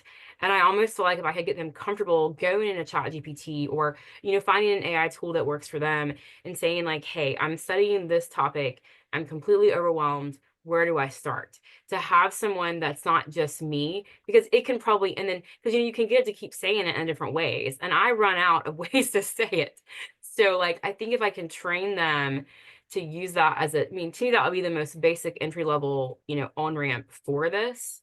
To do something like that, Look at what Rodney put in the chat for these 3 AI rules. I don't know if you just kind of ad lib those, or if you have those from a source, Rodney. That's just my framework there. So yeah, researcher, intern/assistant, and thinking partner. So intern/assistant seems to be the one that gets commonly abused, where it's like, Mhm. just give me a bunch of answers for stuff. Yep. But then researcher and thinking partner hardly get used at all. And that actually, they may never learn things in the same type of depth that we did, but they can also learn to do things that we never learned to do. Yes. Like in my generation, it's like, I can't remember a phone number unless it's a phone number that I learned before I had a smartphone. Yep. 100%. So that ability is now gone in me, but I can do a heck of a lot of things that I couldn't do before smartphones existed. So there's going to be some trade-off things that happen with them using a researcher and a thinking partner. They might never get as good at being a researcher that way, but they'll probably, even without that happening, like the old school way that you learn to be a researcher, they'll probably do better in chemistry. Yeah, I think And so. And I think I like think this is a normalizing. fun topic. This is something I'm super passionate about. Now Yeah. your Denise, your students are not as well prepared for chemistry as it sounds like as you would like. The thing that's tricky there is the AI models and stuff can help, but the main thing is the reason they're getting overwhelmed is they don't have enough background knowledge in chemistry. So the AI is not really going to give them that. I mean, it can display information on the screen. The main issue there is there's something called cognitive load theory, and that theory shows you how to deal with that. Because once they are overwhelmed, when experiencing cognitive overload, their performance drops. Doesn't matter who it is, doesn't matter how smart they are, it always drops. So they literally can't think resourcefully when they're in that state. So it's a matter of how do you shrink it down, the cognitive load, to the point. And when people say, they're simplifying things, it's just like if I show someone how to use Photoshop, say, okay, we're going to get rid of all the toolbars right now, right? Because that's cognitive overload, too many things. We're just going to learn the keyboard shortcuts. Yeah. And then once they get good at that, now we could maybe bring a toolbar in maybe, but they already know some of the functions of the toolbar without ever looking at it. But it's just because it's too many things in their Yes. awareness. And so sometimes when I used to tutor people in math, and they'd be all screwy with like algebra or something, and I would just focus on one single concept. So there was this girl, she somehow couldn't remember how to do basic algebra, like 5x equals 10. And I'm just like, that's so strange. And then I said, okay, what's this? How do we break it down to a single concept? And so I said, what does the equal sign mean to you? And she's like, oh, calculate something on a calculator. And I'm like, no, It means it's the same on both sides, right? That's good. The same on both sides. That means if I added something to the left side, I'd have to add it to the right side. If I subtract something to the left, I have to subtract it from the right. It's like, okay, I get that. It's like the scales are balanced. Now I said the goal in algebra, at least at that stage, is get x on one side of the equation. How could we do that? And she figured it out. And then I kept adding more complex elements and she figured out, but I had to boil it down to a single concept. I had the same thing with another guy who was doing math problems that were to simplify. So if you have like a negative and a parentheses and a -5 inside, and he's getting these wrong. Like you're supposed to simplify that to +5. And I said, "What does that negative sign mean?" And he's like, "I have no idea." And It's just a I button on said, a calculator, right? so I drew a number line with a 0 in the middle, negative numbers on the left, positive on the right. I said, here's what negative means. It means the opposite. In math, it means opposite. Yeah. So I said, what's the opposite of 5? -5. What's the opposite of -5? 5. So what's the opposite of the opposite? So if I have the opposite, right? And he's like, oh, I get it now. Because I gave him the rules and the rules were not sticking. You know, a positive, a negative times a negative is a positive, a negative times a positive is negative. It wasn't sticking. So just boil it down to a single concept that they can manipulate, and then you've got it. So like in biology, people struggle. It's like, what's the smallest unit of biology? What is it? It's a cell. Everything comes off of the cell. Well, and I'm In encouraged, like, chemistry, you'd figure out what that is. yeah, well, and a lot of it is like, so I'm thankful that we're back. So like we normally share a building with like the math and science people. We have the same building, but they were reinstalling like a new AC unit. They had to like come in and gut. So they didn't really renovate the building, which is a really old building and it really does need to be renovated, but they put a whole new AC unit in. So they had us all separated this semester. So I know that I'll be a lot more into my element, no pun intended, this semester, but I think it'll help when I have students that are struggling with the math because they look at it and because they haven't. I think why a lot of students come to me and they struggle is because we haven't trained our students to like do applied math. Like they're used to learning things in silos, and because we haven't really taught them how to integrate it, they get very overwhelmed. And so I'm interested to collaborate with my math colleagues this semester about, okay, show me like this is the problem we're doing that I would, I would go to one of them and say, hey, like this is the problem that we're doing. And so when in your math class have they seen this, so I can kind of know a little bit of the link, or like how are they saying it? Because a lot of times I might say it different than their math instructor too, and I want to try to use the same language. And so with that, like I think that's right. Like I do have, and sometimes like I get overwhelmed, like I'm like, oh my gosh, like I'm out of tricks to like help them understand it. But I think boiling it back down to the most basic thing, and then even using my resources, like because it's normally a lot of the math, because they struggle with integrating the chemistry concepts with the math, and leaning in on my math colleagues to help me like understand how they've been taught the material, so that way I can integrate that, because they got to have something to hang on to when they're learning something new. If they don't have that framework, Exactly. and, it's like trying to build a house without a foundation. It's not. Exactly. And here's the thing about math, the way it's typically taught, because when I learned algebra, no one taught me what the equal sign meant and no one taught me what negative meant, right? We are taught how to calculate and how to follow formulas. We're not actually taught to think about math. Yeah. So when you give them the basic concept that lets them think, it's a generative concept, a concept that will allow them, because that person that I taught, she called me a few years later and she was like the number one in her like accounting class or something like that, and she was just struggling with something so basic in algebra. So, but the concept needs to be a seed concept they can generate stuff from. And once they understand that concept, and that's very possible in math, it's very possible in chemistry. I don't know what those seed concepts would be in chemistry, but you would figure it out and you'd be like, that way they can have this anchor point that they can now keep expanding from. Like, I don't know if in chemistry would it just be one atom, understanding like how it works, like what a hydrogen is, really getting that, and then getting how they link together with another, how they form bonds. Maybe the bond is the element in chemistry, like just one bond. Can you actually grasp what it is, H2O? Like, how does that work? And then the most simplest thing, and once they get it, and then you say, so what would happen if we took another type of thing, and what kind of bond might show up. Like I have no idea because I took high school chemistry a long time ago and I barely remember. But you know what I mean? Promise But like here. having that one Yeah. concept that they realize is the base level that they can now build on top of. Yeah, I was just gonna say also the promise that's like it's tantalizingly close but not quite here yet is that any student can have a full-time tutor at all times at their fingertips with AI, but right now it has to get set up towards trustworthy results. And LLMs are notoriously bad at math specifically. So Oh, for they've gotten something a like lot that, better now, though.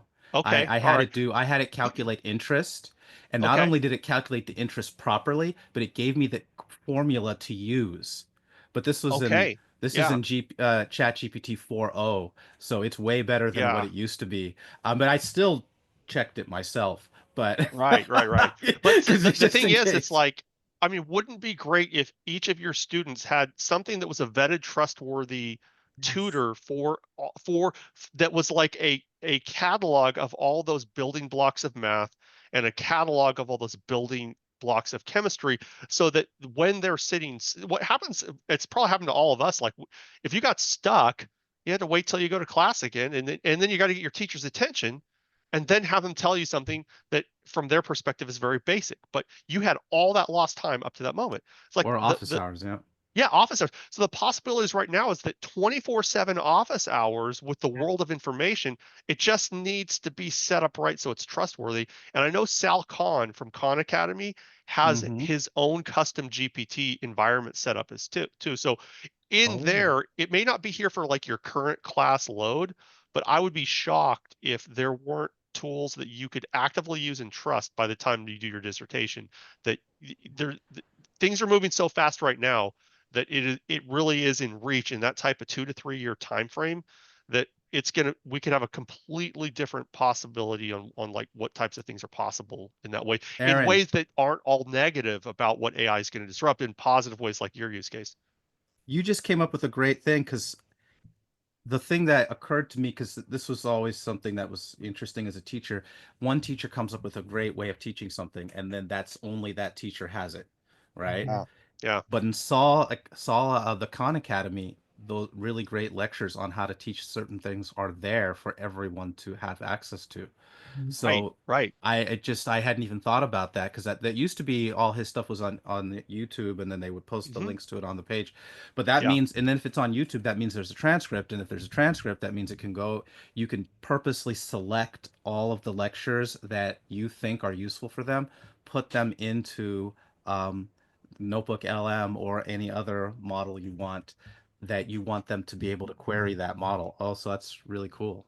Really cool. He's done so much good for so many people. I want to buy him a cupcake. He's like, of all the people I want to buy something for, Salcon has done offered so much up that can help so many people. But anyway, hopefully all these kind of brainstorm things, Denise, are helpful or at least encouraging. That there's you could use us out of the group chat just as a brain trust as you're working on this stuff. Pop questions in the chat as you're working on stuff, because like I said, it's not in my area of current vocation, but it's definitely in my area of passion. And it feels like, especially with the PKM community, we're in this unique group of people who have the insight to know what we're really looking at right now in something that is going to affect everyone in ways that they're not ready for. And so we can be guides for the people in our lives to help adapt to change as it comes. So that's cool. Yeah, I love it. I, Awesome. I don't want to rain on the AI, the ChatGPT parade here, but one thing listening to you guys is that ultimately it all comes down to data, right? And the effectiveness of a model, whether it's ChatGPT or Claude or Perplexity or Grok or what have you, Gemini, it ultimately depends on how it's been trained and the quality of the information that it's been able to access in order to train itself. And as I'm sure you guys have seen, a lot of the news organizations have woken up to the fact that actually quite a substantial part of the data that's being used to train these models comes from their journalists, and they're striking all these agreements now with ChatGPT to be able to continue accessing them. And let me tell you, that ain't cheap. These are very expensive agreements.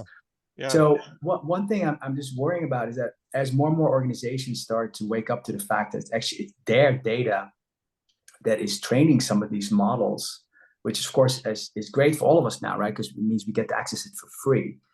I'm a concern I have, and I'd love to be able, if you guys have any perspectives on this, but a concern I have is that over time, actually, ironically, less and less data will be made available to these models, reducing their effectiveness simply because the data sources are going to recognize the value that they're creating and are going to demand compensation or restrict access in some ways. And I guess that we've seen a similar movie in internet in general, right? That a lot of the information providers start creating firewalls or paywalls, right, to kind of to force people to pay for access. And I don't know how actually if models like ChatGPT get around paywalls or firewalls. I'm not sure how that works, but I'm a bit worried about that. Yeah, what do you guys think? Like the ongoing like the way these models are able to access data today, do you think that access will continue over time? Well, here's the funny thing. When it becomes a problem, we'll see it. Right? So the models are already trained on the language, which is the most important thing, the large language model. Whether they have information, I can get information myself. So the researcher aspect isn't the most important one, in my opinion.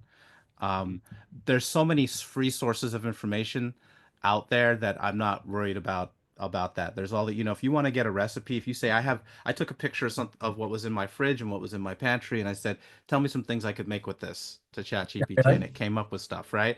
Now, it doesn't tell me where it got all those ideas for what to make, but it came up with stuff that, oh, you could make a casserole. You could do this. Well, that's general knowledge for people who know about cooking. I didn't think of it, but but it's not like those are generic ideas in a way, but I just hadn't thought of them. Um, so I'm not super worried about that because my thing is using it as a thinking partner is way more important of the roles that you can use it for. Because there's models that are specifically designed for research, like Perplexity. If I really have to use research, I'll go to Perplexity, even though ChatGPT does a really good job of it right now. But Plexi's awesome. I love it. yeah, but And, Perplexity and, is and beautiful. do you think, and sorry, but just to understand, Rodney, the reason Perplexity is better for research is because they have different access to that information than It's just ChatGPT, primarily or going to somehow the search. model itself, the way it It's going to operates. primarily search the web for that information and then give you links back to where it got every piece of information. Okay, gotcha. ChatGPT can do it if you just have to tell it what you want it to do, but Perplexity does that automatically. You can tell ChatGPT, Gotcha. I want you to search the web for this type of stuff, and I want you to give me links back to each thing, and it will because I've asked it to do it, and it does do it. But Right. but Perplexity does it automatically, and it just takes all the information, Gotcha. summarizes it for you into a nice article, which with links back. So that's super useful. So I'm not super worried about that, but my biggest concern is using it for problem solving. So like when Aaron talked about, oh, tell it write a few lines and have it write an essay. Like I would never do that, but you would if it's a new topic, maybe say, hey, give me an overview of this topic. Okay, great. All right. Oh, here's some questions I have about that topic, and then tell it my questions. Say, what other questions maybe should I ask at my level because I'm new at this, and they'll give me some other questions, and I might back and forth go. And maybe if I'm going to write a topic on this, and I'd say, here's my thesis. What do you think of that thesis statement? And then get that stuff, and then I might outline it. Say, tell me what you see as holes in this outline, or if I've written a draft, what are the weaknesses in this argument, right? What are areas I could make this argument stronger? So get it to give you feedback and give you ideas for how to improve something. Yes, yes, And that's that back and forth. That's the thinking partner. To me, that's the supreme thing yes, because it's kind of like in the old days before they had scientific calculators, there was only so much they would do in math classes because you'd have to have all these like charts and things like that. It was really complicated. So once the scientific calculator came about, people were like, "Oh, they're not going to think anymore." No, we just pushed them further. yeah, Right? right, They We're a just higher push you order further. now. Yeah. Exactly. So now yeah, it's like, I'm going to expect more of you because I'm going to teach you how to use this as a thinking partner. And now I expect your thinking to be yeah. 10x from before.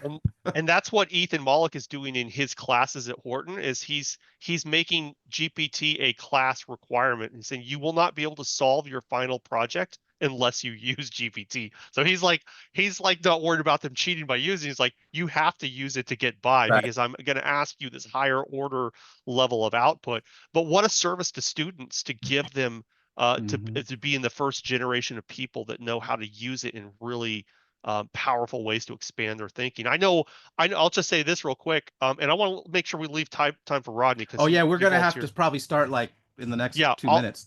I'll start. We'll start here real quick. But this has been an awesome conversation.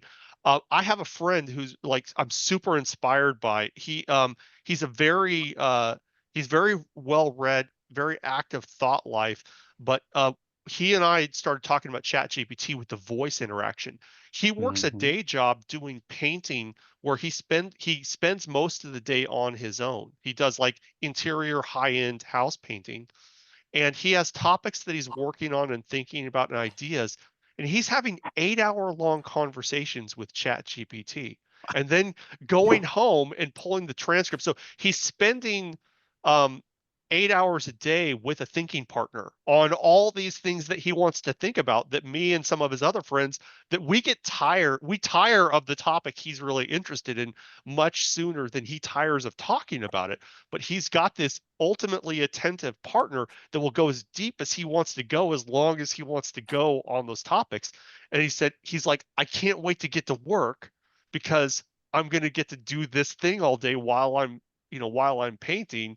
And he said it's like the level of his cognitive insights right now is like spiking beyond current years because just the amount of time he's spending doing it plus getting those surprising comments back that took him in a new direction that he hadn't thought of having that thinking partner. So I think that perpetual thinking partner thing, I totally agree that's what's going to make us better, beyond just having thought work being a commodity that can go do stuff. That's the thing that is, I think, really going to if we can get people to interact in a way that really helps them, that's going to be exciting. Yes, and that if is the big if because I talked to two of my nieces about how they use AI, and I'm just like, I they know literally. but that's where I think as educators, like it's so important for us to create the space in our classrooms. Like I'm actually excited, like my biggest takeaway from today, thus far is really getting that book, Co-Intelligence. And because I have a long commute, that's gonna be audible tomorrow morning. I mean not tomorrow, but on Monday morning, on the commute. Um, I think we also have an obligation as educators not to be like, no, we can't have AI is bad. Like, no. But if we don't teach our kids how to use it as a researcher and thinking partner, like, are we really preparing them for the next era of work? And think about it, like, if you're a knowledge worker, if you don't really know how to use AI as a tool, like, and if we don't train our students, and maybe even starting in middle school, like, I know there's some controversy about the age limits, but maybe that's why we have to have like an education version of GPT that is very controlled and then to train kids at every level. Because if not, they are going out there and getting answers, okay? They are turning in work that's GPT created. But if we're not really doing our jobs, and this is where we could get on a soapbox, and I'm going to stop. But like, if we are not figuring out how to evolve as educators, like I can't be anti AI and I think be a good teacher now. Like I think I have to evolve in my teaching practice. So, I would you tell know, you, I've yeah, told my detractors that I'm willing to have this debate with you after you finish that book. yeah, But I'm not going to have this conversation until you've been exposed to these other aspects beyond the threats yeah. because there's actual threats you're not even worried about right now that are even worse than what you're saying. Wow, okay, And like so that's why I've been using that as okay, a tool. There may be a couple even better books, but it's a at least for the got your next point. couple of years, it's a super great starter platform for a basis of understanding of what we're even really talking about. Okay, I yeah, still have people come up, out of the blue, like they're worried about Skynet. I'm like, okay, that might be a real thing, but that's way outside of the purview It's of what I'm it even working is on right now. it isn't a real thing. I'll tell you why. Just quickly, All my right. opinion on it. Computers do not have desire. They don't have mm, a biology that makes them desire things. The reason we desire things is our biology, not because of our thinking apparatus, because of all this biological stuff, drive to eat, sex, Yeah. To power, survive. all these things. We have that. We have a psychology that gets influenced. Someone makes you a king, you're going to start behaving differently, right? Yeah. Give AI power, it doesn't have a biological need to do anything with it. The danger, which Musk and some other people, even though I don't like Musk in general, but have mentioned, is the danger is when we give AI control over systems and they make a mistake because they mistake our intention, for example. And there's a bunch of sci-fi stories. Those are the most realistic AI goes wrong sci-fi stories. It's where you program it and then it starts to like extrapolate from what you said. And like if you like Ultron in the I don't know if you've seen the What If Marvel series, but Ultron ends up Yeah. like getting all this power and like, oh, I'm my goal is to create peace. So it eradicates all life because then there can't be any war or any suffering if they're all dead. Yeah. That's it. It's you know what I mean? Like it extrapolated its goal out to Yeah. something that we were like, no, we didn't mean that. Right.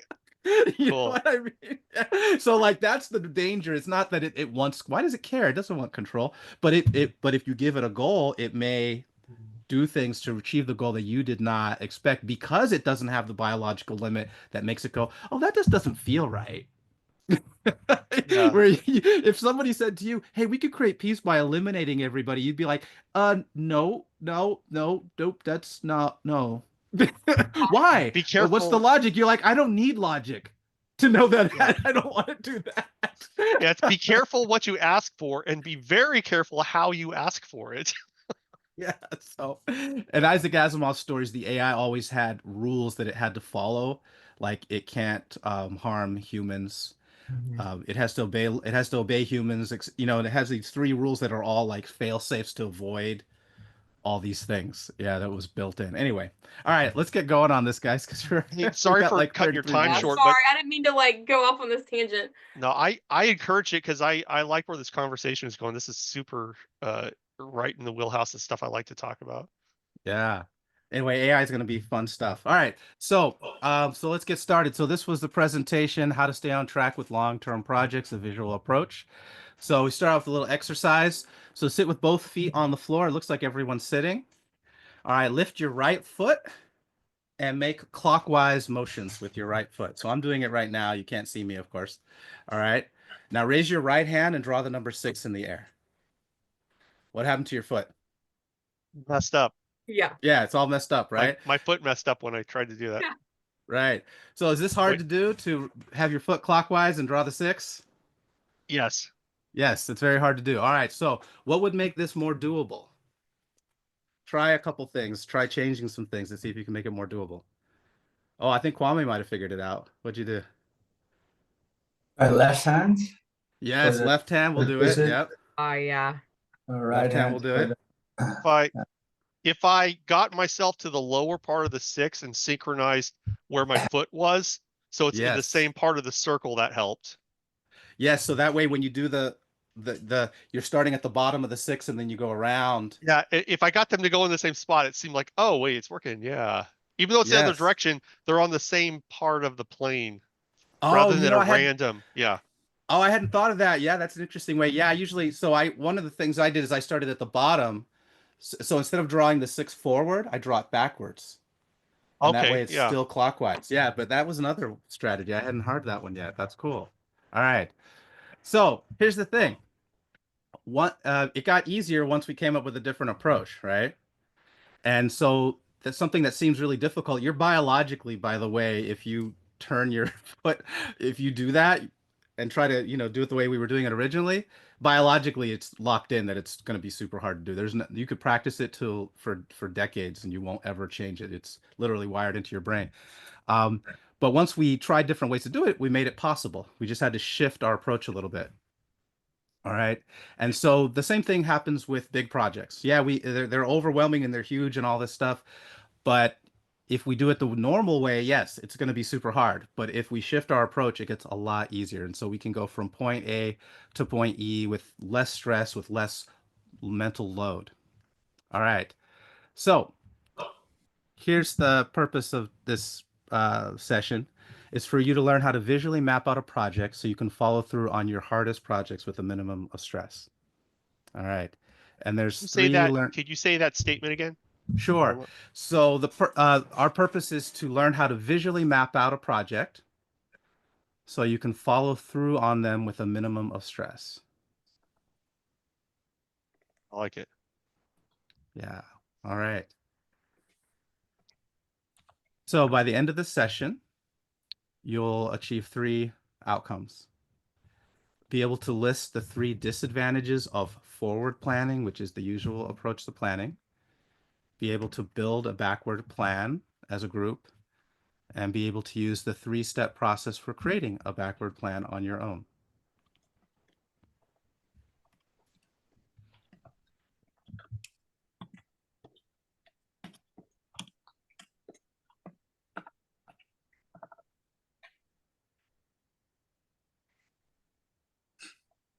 So I'm just giving you guys a moment since I see note-taking happening.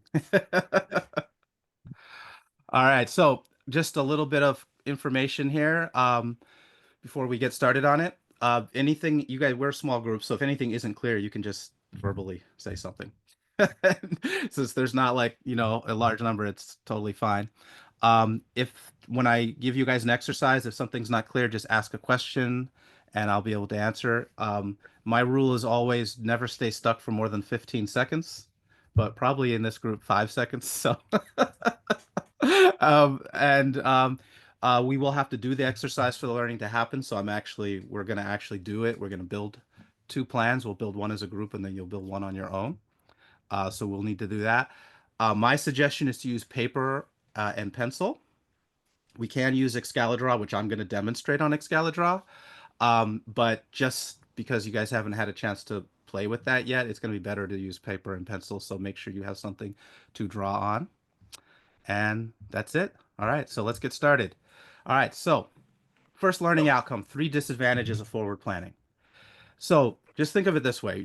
Most people, when they start a big project, they are full of enthusiasm, but their motivation dwindles in the middle and then often peters out. So you've been energetic and courageous and had great ideas. So what went wrong? Why does it peter out? 3 things typically happen. First one, wrong steps. So you might have taken actions that seemed to make sense, but they were not actually required to reach the goal. And so without progress, we get discouraged. And if you guys know about that book, The Progress Principle, that's like one of the things that feeds people is a sense of progress. So if you don't feel progress, even if there is progress, but you don't feel it, then you will not stay, it'll be hard to stay motivated. The second one is small steps. Now, you took bite-sized steps, which is what most people advocate, but they seem so small that you didn't feel you were making enough progress to stay motivated. So it's just hard to stay on it if you just feel like you're just taking one little bite, but you just don't feel like anything's happening. So how could such tiny efforts take down a mountain? And then the third element is coordination issues. So the steps didn't come together in the right sequence, which can be really frustrating. So, for example, let's say you wanted to open a restaurant and you found the perfect location at a reasonable rent, but you didn't have the cash. So what do? You go raise the money, you get the cash somehow. But by the time you have it, someone else has rented it. And so, again, the things are not coming together in the right order. Or you rented the location because you did have the cash and it stood empty for months while you tried to learn everything you needed to run a restaurant. And now we're bleeding cash away while we're doing this. So we want the steps to come together in the right order, or otherwise it can be really frustrating and cause a lot of problems. All right. So what we need is a planning method that ensures we have small steps that make a difference where we feel it's making a difference and they're in the proper sequence. And so backward planning achieves that. Now, there's research on backward planning I could talk about. It increases confidence. If you give 2 groups of people the task to either plan a project backward or forward, the ones who plan it backward feel more confident about their project that they'll actually get it done. They have their plans are more detailed and more complete. And their time estimates are even more accurate. And that's one of the biggest things in project management is that people's time estimates are like so rosy. Even when you tell them, oh, your predictions are going to be too rosy and they try to adjust, they never adjust enough. When they backwards plan, they're way more realistic about how long things are going to take. All right. So now that we know these things, let's plan a project backwards. So if you guys are writing something, I'll give you a second to finish writing it. Okay.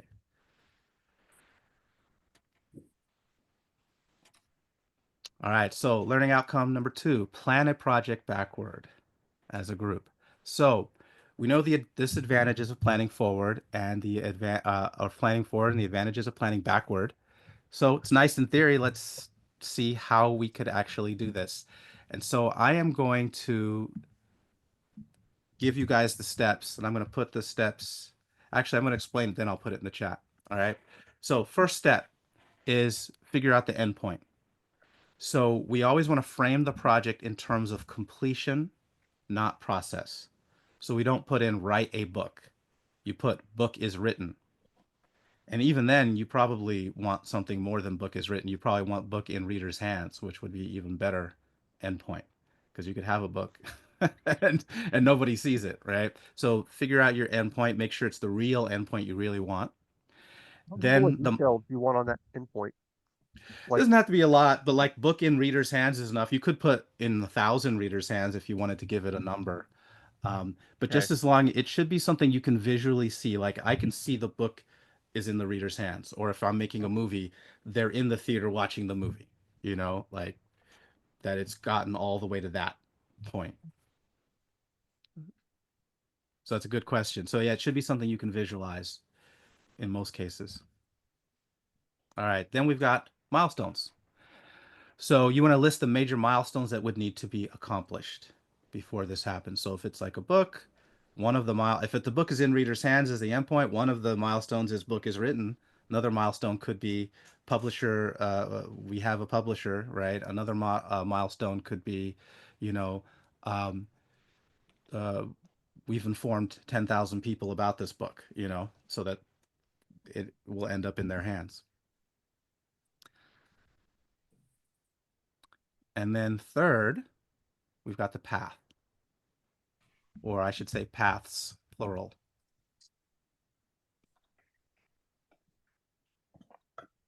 And the paths are, what are the steps it's going to take to make each milestone happen? And those are what we build backwards.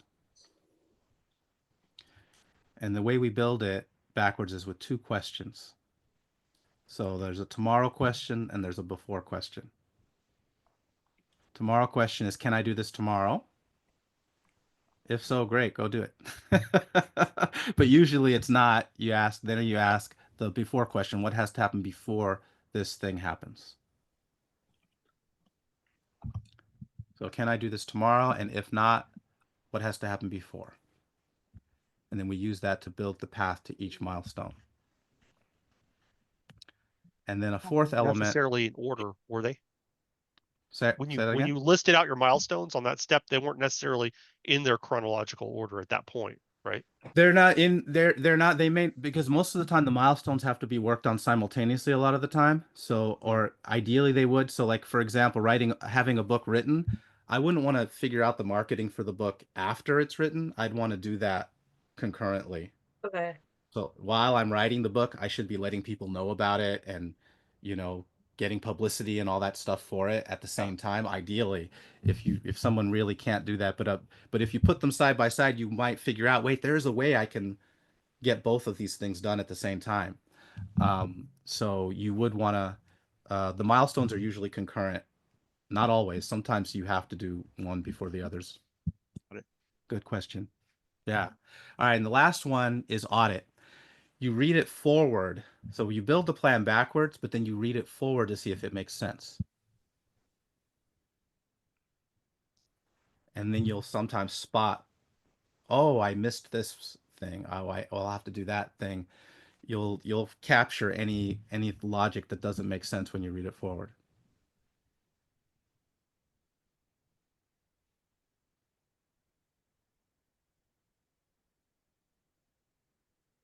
Oh, you know what I was gonna do?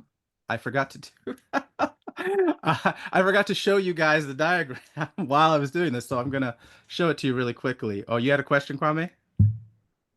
Well, I just to what extent does time play a role here? So when you're setting these milestones and these steps, do you also kind of think about like the expected time spent on these steps, so you start to actually develop a bit of because I think ultimately, I mean, I don't know if that's subjective, but it's subjective here also to kind of know approximately get a sense of timeline overall for the project. And the only way to do that, I guess, is if you have a good sense of what the intermediary steps and how long they take. Or is that not really the purpose of this here?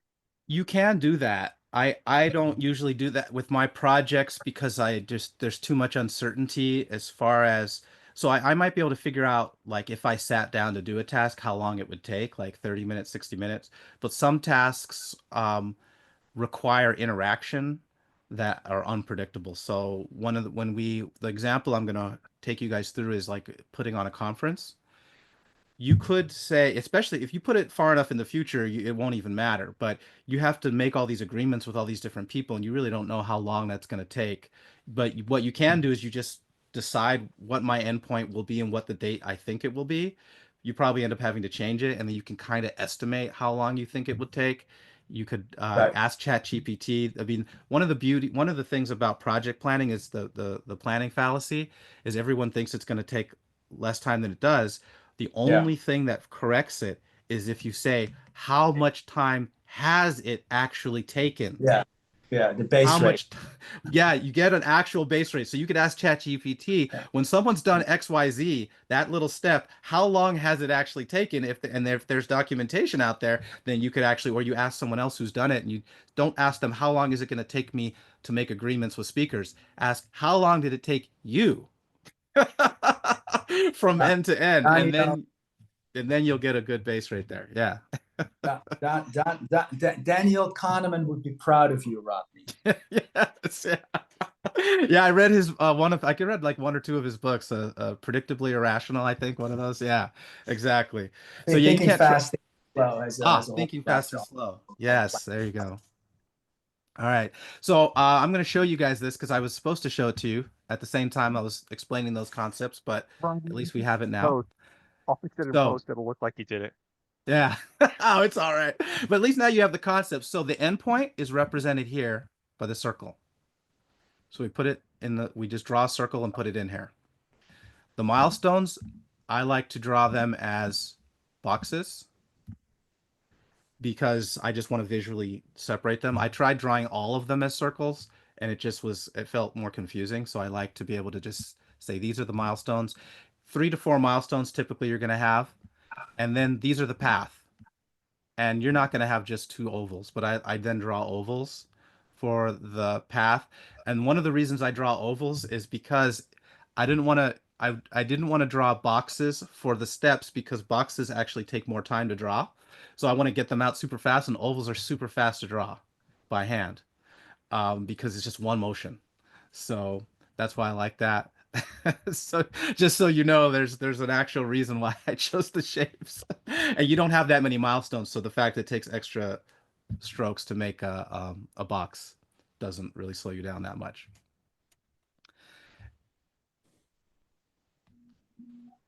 Let me see if there you go. So you can see the whole thing. So that's our basic template for making the plan. And just so you know, this can go out really far. But the good thing is when you Right. build it all the way to today, where you're like, I can do that task tomorrow, you will actually really feel like, oh man, I can make progress on this thing. All right. So let me stop the share for a minute. And if you guys need that, I can always, there is a way to,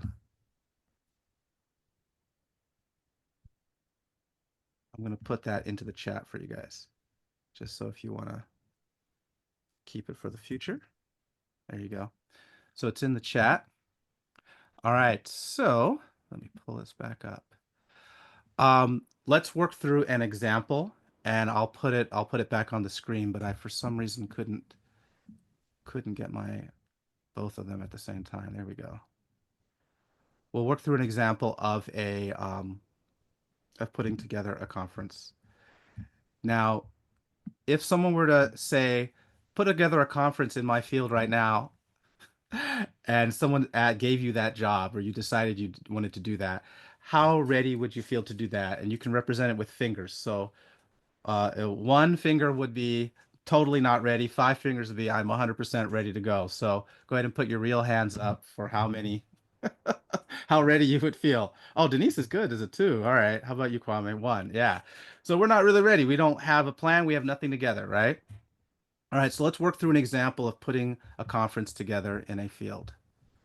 I have this one here because it's got more boxes because we're probably going to need them. All right. What would the field be? Just anyone give me a AI. shot. Or let's do like an AI one. How about that? Ooh, all right. Let's make it even more specific. AI and education. Okay, perfect. There we Yeah. go. Now we're talking. So that's really small text here. Let me see if I'll just zoom in a bit more. AI and education. Well, that's the subject of the conference. So that's not going to be the endpoint. So what would the endpoint be? Ooh, that's good. I think educators using it in their individual, like an application. So like when they leave the conference, they're actually going back and applying it in their classrooms. All right.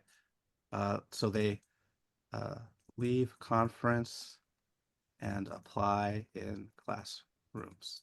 Perfect. Awesome. I'll throw in they have a certificate. Mm. Like they have some type of certificate as a possible outcome, since there are very few things that people can say that help them be official in that, in some sense. Got it. Okay. We could have something like that. Maybe like Apply. CEUs within the conference, like somehow like they meet certain milestones. Mm-hmm. So here's the thing I'm thinking. I like the leave conference and they're applying it in their classrooms. Like Monday morning, they're like ready to go, do something, right? And then a certificate could be like an enabling factor, like a thing that helps them feel more confident. Like I actually earned this. So I really like this outcome because it's like the actual thing, right? Like they're actually applying it in their classrooms. All right, so let's get to some milestones. So, what are some of the milestones that we would need to have before this outcome could actually happen from the conference? Mm. Well, this is where it's going to it's like, do we pick speakers first? Do we pick the breakout sessions? Like how do we want, because you know Mm-hmm. this is a like which is the next step, or like because we're doing this backwards, right? So maybe we're going Mm-hmm. to plan topics before we find the speakers. Maybe like what's the 4 core topics that we need to cover so that when they leave, like what are the 4 core topics that teachers need to be able to have gotten that certificate, or like maybe a certificate and like what's the 4 core topics? Maybe that's the question to ask. I was thinking Okay. learning objectives. Like, Yep. what do we want? At what level is our expectation that they'll be ready to operate at once they've attended? Is it Mhm. observational, or is it general awareness, or are there specific skills that we want them to come out with? Mm. Because that's going to drive like how the curriculum and which speakers and how long they are and things like that. Got it. Yeah, Yeah. awesome. So we've determined the topics and objectives is one milestone that we would need. Okay. And then you also managed, Denise, having speakers. Mhm. And so having the speaker lineup, oops, would be another element. All right. What else do we need for this conference? It's in an actual location someplace. Yeah, location. In a venue. Yeah. Yeah. So we need the venue. Right. Total project or total conference budget Mm, and admission cost. okay. And Feels all like right. those two should go together, because if you come up with one that no one can afford to pay, then Mm. no one's going to show up to your Mm, conference. got it. And there's some other milestones we could add here, right? Because we might have to we'll have to also figure out the date, right? But these are really good to go with. These are really good. So we're already now thinking about just noticing that we have these buckets, and I could just go add another one for date, and we'll, what is that, number 5? Ooh, all right. Could So could awesome. you? Mhm. I'm just thinking out loud, but isn't the speaker lineup a function of the topics and objectives that you're looking for teachers to take away? So I guess what I'm Yeah. asking is like, should instead of being a sort of an independent milestone, should that be a step towards topics and objectives, because once you do, again, I'm taking the reverse order here, right? So once you've defined your 5, chemistry teaching learning objectives for the conference, once you've agreed on that, then you can figure out, okay, well, in order to achieve these learning objectives, this suite of speakers makes the most sense. I think that's going to happen to almost all of these, that they're going to have some type of interdependency. When I started looking at the others, there's other examples we could think of where one affects the other in that same way. Right. Exactly. Yeah, you're exactly right. And so the purpose, and that is one of the advantages of doing this, is you can see that connection. You can say, you know what? I'm gonna make this the first thing we figure out, and then I'll be able to work on this. So sometimes you'll see that, and you might even draw an arrow to it and say, okay, no, this goes here, and I'm going to draw an arrow to that before I figure out speaker lineup. And the only reason speaker lineup is good to have its own path is because there's a whole bunch of steps that are going to have to go into it, and it's just easier to see it that way. But yeah, you could always do this and be like, you know what I'm going to do? I'm going to delete that line, and then I'm going to take all this, and then I'm just going to move it. Oops, I didn't get that one in. But I can move it, the whole thing, back a bit, and then make a line on the other thing. Exactly, I could make a line connecting it. Well, it's almost like, I guess it's the other way around. It's almost, the topics objectives have to happen before. Oh, right. Yes, you're exactly right. I got what you're saying. Yeah, so like, it's this would actually get moved to the left. Yeah, that becomes an input into the speaker lineup. Yeah. Exactly. Yeah, you're right. I see what you're saying now. Yeah, exactly. All right. So let's work on the path. So we've got the milestones, and we can always jigger this thing around. The advantage of doing it in software is moving everything around. In the old days, I would use it in Post-it notes, and then you'd have to like pick them all up and move them or something. It was a pain in the butt. Oh, yeah. And there's even software that's more complex that's way easier to move all the stuff around, but you'd have to buy it and then learn how to use it. So it's a pain in the butt. So, all right. So let's take one of these and work backwards to get the steps to doing it. So what's one would be a good one to work with? Be topics, maybe. Okay. So let's ask the question. So we'll ask the tomorrow question. Could we figure out the topics and objectives tomorrow? Yes. Okay. Do it now. I mean, we could do it now, but we could do it tomorrow too. All right. Yeah. So what's the difference? Actually, Rodney, sorry, but I'm a little confused. Why do you call it the tomorrow question? Isn't it the today question? Because if either it's something I could do right now, or if not, what are the steps I need to, you know what I'm saying? Like, why do you call it the tomorrow question instead of the today question? That's a good question. It's because of how I learned it. I learned this a long time ago from a woman named Barbara Scher, and that's how she did it. So that's how I did it. I think it's because maybe the only thing I could think of is why people don't say today is if they start thinking, oh, I don't know, I have all these things planned today. I'm not sure if I'm going to do it. I don't know if that's why, or if it's because there's an optimism bias about the future, even about tomorrow. So maybe they're taking advantage of that. That's a really good question. I would ask her if I had, I could. Why? No, but I get the idea. The point is, like, can you either do it sort of right away, or are there preceding steps? Exactly. Gotcha. So if you can do it, then that means you don't need a path. Then if you already know that you can determine it. So then my thought there to kind of piggyback on that would be, well, I would think it would be important to like take time querying like what's the hot topics, or like maybe it's diving into the book. What is it? Co-intelligence. Maybe the book Co-Intelligence should drive the topics. Okay. So you might do something. So like maybe you might read Co-Intelligence. Okay. So that might be a step. I have a really risque tip or suggestion here. How about asking ChatGPT what he or she thinks should be the topics? I like that. You could do that. Yeah. Ask AI what topics. It's like really meta, but yeah. Yeah, it's very self-recursive. Right, but hey, it works. So we could come up with different steps, but notice these are all steps we could definitely do today. So or tomorrow. Ask AI, read Co-Intelligence might take a few hours. I don't know how big the book is, but those are steps we can do today. So we've already reached the end. So this one is a little easy. So let's take a more complicated one, like the speaker lineup or the venue or budget. Let's Speaker do, lineup. yeah, let's do the lineup. All right. So, and it's okay if the steps are already mentioned up here. We'll figure out a way to deal with that. But right before we have the speaker lineup, what would we have? What would we have to have done? Ooh. Okay, so let me ask you this. So in this instance, do we have the budget for what we can pay them first, or do we let's just say in theory we have our topics already, okay?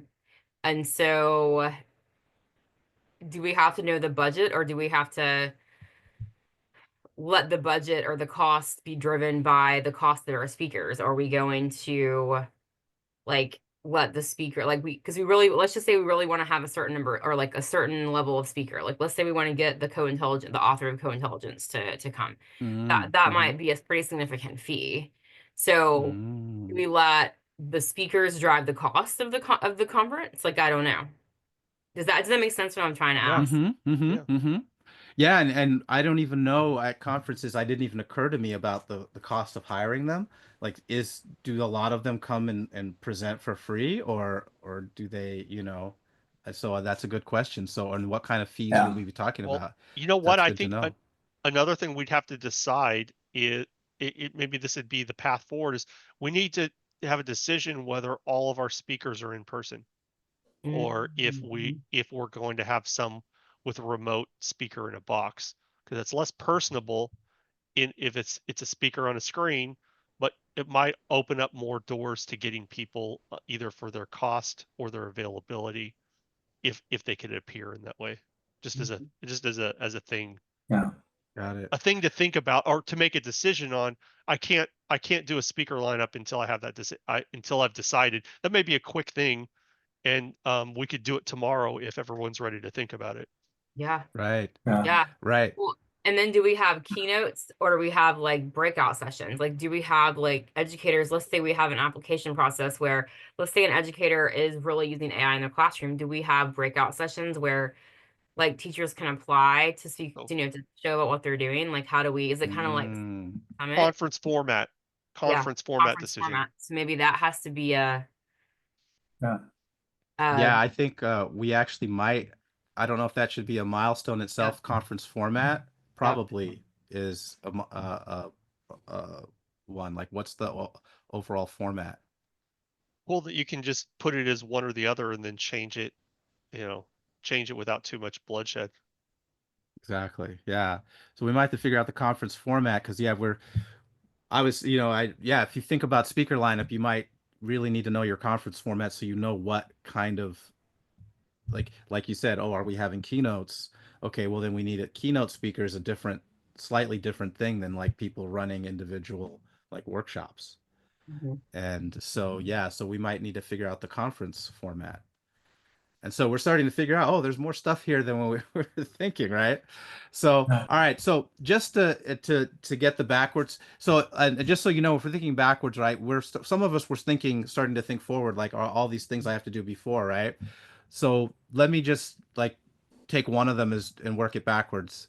And by the way, this is one way to do it, thinking it backwards, but another way to do it is if you brainstorm all the tasks and then you organize them backwards, and the same effect would show up. So like we're getting tasks that are not necessarily, the budget and stuff is not really what you would have right before you have the speaker lineup, but it doesn't matter because you'd still get the task down, and then we're going to figure out where it fits, even though it doesn't fit like right here. Oops. Doesn't fit right there. I'm just curious, Rodney, because I went through a lot of the kind of this moving around of the boxes stuff, and obviously it's a lot easier than the way you're doing it than doing it on pen and paper, right? But I wonder, and this is a very personal, kind of subjective opinion, but have you thought about, rather than going straight into sort of the diagram mode as you're doing now, is to maybe first come up with a couple of like lists? So, for example, like have speaker lineup being like, I could just picture a note, and that being like Mhm. an objective, and then sort of brainstorming some steps that might lead to that, and then maybe reordering that list because it may be a little quicker than moving, kind of. Yeah. But again, this is a very personal kind of preference No, but thing. But cheers. you're actually right, because when I in getting things done, that's kind of how I would do it. Like when you would just do it as lists, and then you would just organize the stuff. I don't know if you read Getting Things Done, but Yeah, I have. Yeah, but it's a long time ago. I don't remember that. yeah, that's what he would do with the project, and just move the bullet points around. So yeah, you could easily do that, where take topics, objectives, make that a heading, and then underneath the tasks, but then you think about them backwards, like, okay, right before it, and then here's the bullet, and then right before that, and then do it that way. And then of course, when you examine the logic, you might move the bullets around, which like software like Tana makes super easy, just dragging bullets around, and Evernote and a lot of other software now makes it easy to drag the bullets around. And then Picture that after you've for done that, yeah. mm-hmm, I was just saying, I picture that for solo planning of this thing. mm-hmm, But if there's a group planning, I'm picturing this happening in front of a whiteboard, kind of like we're doing right exactly. now. So it's like this Right. this format seems to be the good way to collect when there's gonna be multiple people working on it, and Mhm. the solo list feels more like I'm a one person show on this thing, and I gotta hammer it out. Or you have people do their lists as prep work, and they come together to Bingo. get it into the whiteboard space like this. Yeah. Exactly. Yes, exactly right. Yeah, if you do the thinking in the bullets, and then you can start putting the stuff into the format. And this makes it way easier to share, because if I shared you a bunch of bullets, you're just like, okay, whatever. But if once we get the plan built out to the beginning, we can actually walk it through, and you're like, okay, that makes Yeah. sense. Yeah. But that's a good suggesting it, like listing it out. All right, so let me just say speaker lineup. Like, so I'm imagining the speakers lined up right before we have them lined up. We probably have like some kind of agreement with the speakers, right? So I'm working backwards. Yeah. And then what do Agreement we is a have? commitment from them that they've Exactly. committed to coming to the event. Yeah. Exactly. Committed to it, or have a contract or something, right? And then what do we have just before we have that agreement? What had to happen? Because we probably can't get that tomorrow. Oh yeah, we have to have like the whole. I think like I think before you approach a speaker, you have to have all the details, like the venue. I mean, like it's all got to be. I feel like, or at least like like The where would they day. go in the time slot? I think you have to have the venue. I think and this may be like push back on me for sure. Like I would think before I approach a speaker, I'm already gonna have the venue, the marketing materials. Like I'm gonna have. Mm-hmm. I mean, as everything as you could possibly have without inserting the speaker's names. Does that make sense? Mm-hmm. Mm-hmm. Yeah, yeah. And so that's thinking forward, yeah, and we should get that down. So I would like if Maybe I that's would like say, way further down the line. Maybe I don't know.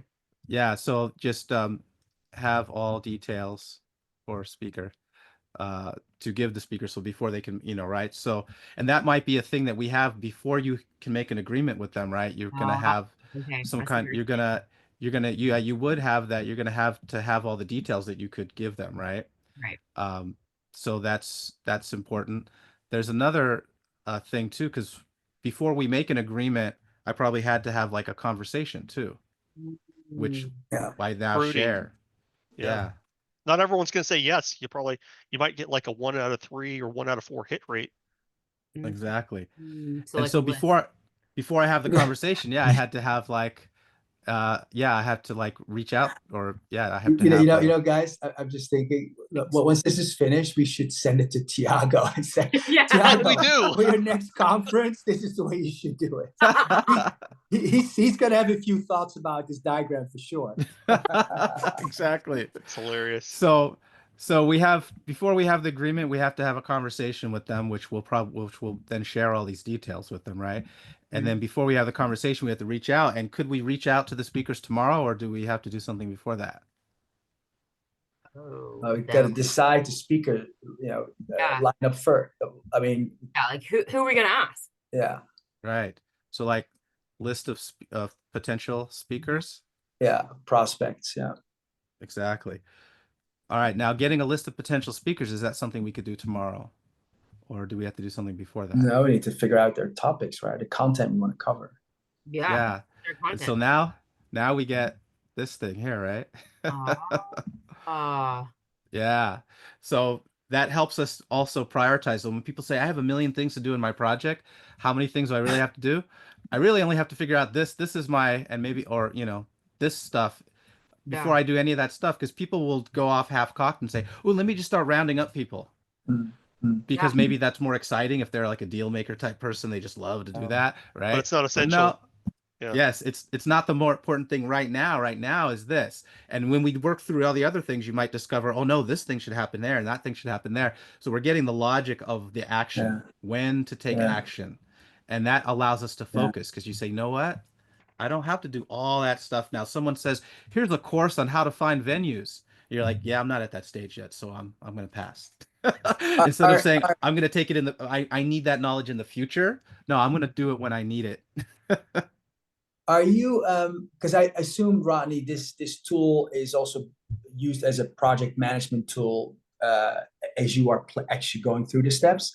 I'm just Mhm. curious, are there any kind of visual aids that you use to kind of help people make like, for example, I can really picture like a line, like a vertical line going across. So like, when you're having your weekly or maybe even daily, whatever, project catch up with the team, everyone can see where the line is on this Mhm. diagram. Like, this is where we are today. So people can say, okay, these are the ones we've already done. These are now the ones that we need to focus. Like, I'm just curious, have you come across kind of visual aids to help that sort of create that sense of progress as There you are there are visual aids. I don't use them because the stuff I do isn't as complicated, but there's like software for like critical chain project management. So like what's the longest chain of activity? That's the one thing that the project manager needs to make sure smooths forward. And it's usually more Right. complicated than just a path because that's in the old days they called it critical path. Like what's the longest path? That's the path that we need to stay on track because the whole project will get delayed by stuff on that one path. Critical Yeah. chain is even more complex where it's like there's a resource that's used by multiple paths. How do we plan that? We Mm, are the stuff I do is nowhere near that complicated. So to me, the main mm, thing is just did the problem that we had is, oh, we're working on this project. We didn't even think of this thing that just happened that we should have thought of in advance. mm, That was our mm, problem that we were dealing Whole with. category. Yeah. Yeah, there's like a whole category of thing. Why didn't we think of that? Oh, we're writing a book. Oh, well, how come we waited the marketing till the last minute? mhm, Well, because we didn't plan it all out. That's why. If we planned it all mhm, out, we would have had it. So that was our thing is the conceptual space mhm, wasn't expanded enough. But for mhm, other organizations, it could be, no, there's a critical path that it's easy to not realize needs to be managed because the mm, whole project will get delayed. So if let's say there's a path of activities that takes 10 days and you want this mm, project done in like 12 days, right? So you have a little bit of buffer and the other paths can take 5 days or 3 days or 4 days and people are working on these paths because they're a quick wins. mm. But the project manager is like, no, we need to keep this one path, that 10-day path, on track so we can get the project done on time or early. Right. So this can help with that, but you'd have to add numbers into it and then you could make a Gantt chart that shows Yes. the path and how long each path is in time. I don't Yeah. Yeah. Yeah, and you Yeah, could even like think about maybe color coding in terms of in order of importance some of these bubbles, right? Like, exactly. this is now super critical, this because there's so many paths that depend on this one thing. So we should all like. Have you ever come across it's sort of like a business concept, like the big rocks or like big Yes. goals? There's like different I think descriptions of the it's a same idea. different it's a different concept, the big rocks thing. So there's the whole story of the consultant tries to throw rocks and pebbles and whatever into a jar and they don't all fit and they try to put the big rocks in last and then there's no room for it and Right, then he tries putting in the rocks and then putting in right, gravel and shaking it up and then the gravel fits in between the rocks and then putting in sand and then there's like, can right, we put anything more in there? And the audience is like, no, there's no more room. And he's like, he pours water in and he's like, look how much and I even heard a version where he pours beer in, right? But right, but right. if you put the big rocks in first, then everything else fits. It's a slightly different concept because that's more about just prioritizing. Like if you don't exercise, if you don't plan that time for that, you're not gonna find Well, time for it, you know. it's Real almost quick, like the big rocks. Would that be an example like of the all the way to the right? So the organizer of the conference, that could be the big rock, right? Like in terms of your business strategy, like if you're trying to set up like another Nest Lab or community, right? And you have various kind of big, one may be assembling a team, the other may be organizing this conference, right? So maybe would that be the level of the rocks that have, you know, kind of the ultimate objectives that you're trying to create?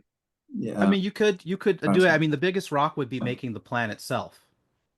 That would probably be your biggest rock. Actually making the plan, like, and figuring out, okay, what's our real endpoint? What do we really want out of this? And then working backwards. The whole planning process is a big rock, because it's the kind of thing that people who are just really just want to get going and take action will be like, oh, I don't have patience for that. I just want to get started, you know? But this will make your action so much smoother. The way I sell it on those people is a lot of those people love the action to move smoothly, and I'm like, you want your action to move smoothly? This is a way to do it. Like real quick, it'll in case we're tight, in case anyone's tight on time, especially you, Rodney, just want to make sure, is there, because we've been asking you a lot of questions as we go, is there anything as far as wrap up or conclusion of this to make sure that we cover? Because we kind of opened it up on you. So yeah, I ultimately wanted to have you guys take one of your projects and start making a backwards plan for it. But here's the thing I want to keep in mind. Notice that when we know we've finished making the path, if we get to something like this that we can easily do. And it's usually going to be something like make a list, call somebody, right? Research something. If you get to those stages, that's when you know you've hit pay dirt. And now we can work forward and say, does this make sense? I make a list of speakers. I reach out to some of them. I have conversations with them. Then we make an agreement with them. And now we have the speaker lineup.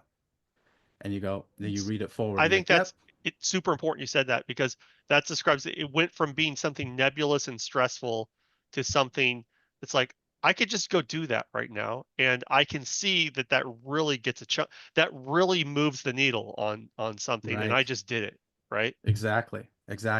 And you won't feel like, oh, I took this tiny step. What did you do for your project today? All I did was make a list of potential speakers. It took me longer than I thought because it turned out that a lot of the people didn't match my criteria, blah, blah, blah.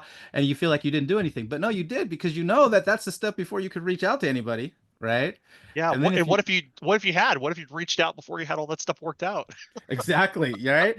And then, now I can reach out. Now I have the conversations. People usually don't feel like they're really moving until they get to like agreement stage. Yeah. Right. I didn't really do anything. No, you did. This stuff was preparatory work for this. You needed to do it. And it's good. You can feel the progress. And then you can actually say, oh, I have a list of 50 potentials checked off. That task is done.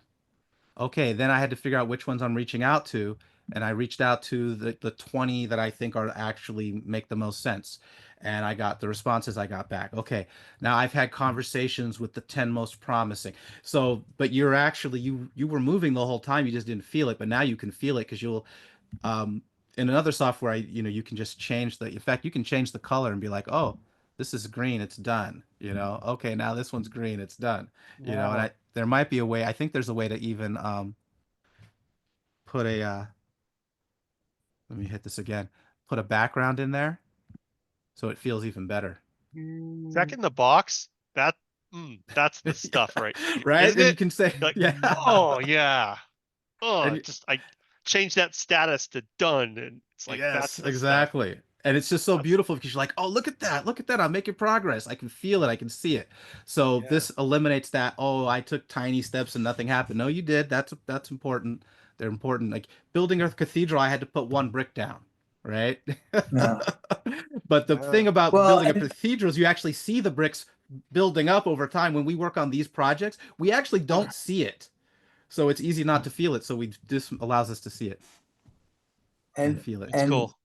Yeah, and anyways, I was just thinking again, like what we talked about at the outset of this conversation, like being able to then also link maybe some of these items to either notes, right? Because obviously every single one of these is gonna involve knowledge, probably knowledge gathering, knowledge organization, summarizing, and obviously that you're not going to do all of that inside of this application, but that'll happen in your note taking app. So being able to somehow link this then to your note taking, or even to your task, exactly. quite interesting. I think the base level, if it was a group project, just even without the links yet, just having this available for everyone who's working on this conference, where everyone is individually making updates to it asynchronously, beyond any of the other cool tech stuff, that's like a massive payoff. Yeah, Exactly. yeah. And you can make links. So if you hit Command K, you can type a link in there, and it could be linking to a document that has more detailed information on it. So Yeah. yeah. There's All right. there's another. I'm gonna see if I can. There's another business book that came to mind, and it sort of very much, Aaron, to your point, it sort of celebrates this idea of and the importance for a group of making progress, like marching towards the right, The signpost. progress principle. Yeah. And I think this is a really catchy title. Anyways, I'll try to remember it. But that's very much, this would very much fall within that framework. Exactly. All right. Awesome. So so we got the first two learning objectives done. The third one was to have you guys try it yourself, and then I don't know if you guys have time, but we could work through a couple of those steps so that I can give you feedback as you build the plan. And we start with, like Kwame said, a list format. Like, just figure out for your project what's the main objective, what's the end point of that project, and then we can let me. I kind of think we are already doing that in some format with Denise's project. I find that the most interesting because it's already got something that she has a real need for. And one just quick aside, as you guys were in the middle of the last part of the conversation, I put the links to it in the chat. I put in a question to Chat GPT using 4.0, asking it to review Tiago's recap notes from the Second Brain conference and give me a plan, some lessons learned for developing our own plan. So I use the combination of researcher and thinking partner modes in having it go read that article and then recap some ideas if we were trying to build our own conference based on AI. Denise followed up right after that, and hers says, and there's a link to it because it's a shared one, create a backwards plan, create planning for CHM 1045, which is nationwide title for that course. So there should be plenty of data on it. Plan for the general chemistry course. So it's like we can do the AI assistant as that thinking partner, even if we don't have a group of people who's helping us plan the conference. We could possibly simulate those partners by pulling up drafts of stuff like that too. Awesome. Yeah, exactly. Yeah.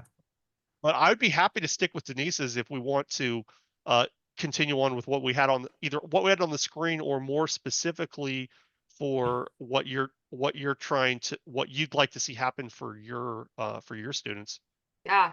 Well, I think like the end goal, so I guess there are several, like, I think I have to decide, like, I guess it's ultimately like maybe like fully integrating AI into my course. Like, what does that look like? To me, that would be like a huge end goal. That would be kind of a massive undertaking. But like, what are realistic, like, milestones? Like, what are the simple things, or like the list that I have to go through to even begin to do that? And then the other kind of flip side, so like as we were going through all of this too, this is not something like we would work on as a team, but like my takeaway too for this today is I have my massive like lab cleanup project that I'm doing right now. Is we haven't even really started with a big plan. I think it's going to be key as we go through this for me to take something like this to my team and even to my bosses so that they understand conceptually what's really going to be involved in this project that I've got to undertake. So I'm going to do, like, my other homework is to do my lab cleanup plan. Probably I'm going to try to get it done, or at least I'm going to start this iterative process so that when I meet with my bosses again, because I'm going to try to argue for some more points. So I'm not working this summer. I mean, I'll probably still be working, but it'll be on my terms and not on what they think in my traditional terms. So I think if I can use this to explain to them what I'm going to be doing, then my other side project is going to be the AI component in my courses, because I think that's so important to build that, because I know that there's other people out there, I'm sure, like me, trying to build this, but we're all in our silos. And like, you can't really do this alone. You have to have people. Like, I mean, like, I'm so blessed to have you all to kind of iterate with. So yeah. So what are y'all's thoughts? Yeah, I Hey, think that sounds great. So are you actually going to make a conference? No, I'm not doing a Oh, conference, but okay. that could be like our huge, and that would be like what, 5 years from now, whenever we've mastered. Moonshot. That's the And then moonshot. Right. That's the it's gonna be our moonshot. moonshot, and you guys are gonna all be the backer. We're gonna find some investors, right? it's done. It's done, Rodney. It's happening in 3 months. It's organized. Venue's picked. You're We're gonna speaking, have to by do the it. way. You're the keynote. Yeah. We'll have to do the scale. What's that? What does he call it? Scale down the scope if we're gonna do it in 3. Hey think guys, I'm unfortunately I'm gonna have to run, but listen, really interesting. Thank you, Rodney. Really appreciate it. Yeah, Incredible. Yeah. Really, awesome. really helpful. Really, Thank it's you. and so I'll helpful be to be reminded of this. Thank Yeah, you. It's Rodney, great. thank you so much for sharing too. And I'll have if you want to use this as a resource too, I'll have this up on YouTube, and I could give you the raw files too if you wanted to make use for yourself or anything as well. But Yeah. this super rich, valuable conversation Yeah. that comes out of it too. Guys, have a great weekend. Aaron, Yeah. thanks All so right. much for Bye. organizing. Really Bye. appreciate Yeah. it. Yeah, I'm gonna hang on here if anyone wants to, but thanks, Kwame. Yeah. Yeah. I would say, Denise, that I like my just thoughts on what you said is it's almost like it's like trying to have a couple of these different things going at the same time because you have different outcomes, right? So Mhm. maybe you want just like a separate, it's like for me, I got in a mode like where I had like separate legal pads, like a completely separate legal pad for a separate project, just so it was like it's like it lived there before I was going to go scribble on it. So you've got all these different possible outcomes that you want to make these for. You might want to just put the title of one on a legal pad and just have it sit there, and then picture which one can I do this? Which one can I do in 2025? Or which ones, and then you go more granular into like the specifics of what Rodney had here for okay, this is one since I know out of all the ones I set out a legal pad for, this oh, the other thing I loved got introduced um from Anne Laurie was the Moscow method, which is MSCW, um must do, could do, no, I'm sorry, must do, should do, could do, won't do. So must, should, could, won't. And it's like, it's like all those things blurred out. It's like, well, what if we could do this? What if we could do this? And it's like, well, these are I have to do this. I like if it's something that ties into your dissertation, you've got to do that. Mhm. And even though at least if that still stays your goal, you have to do that.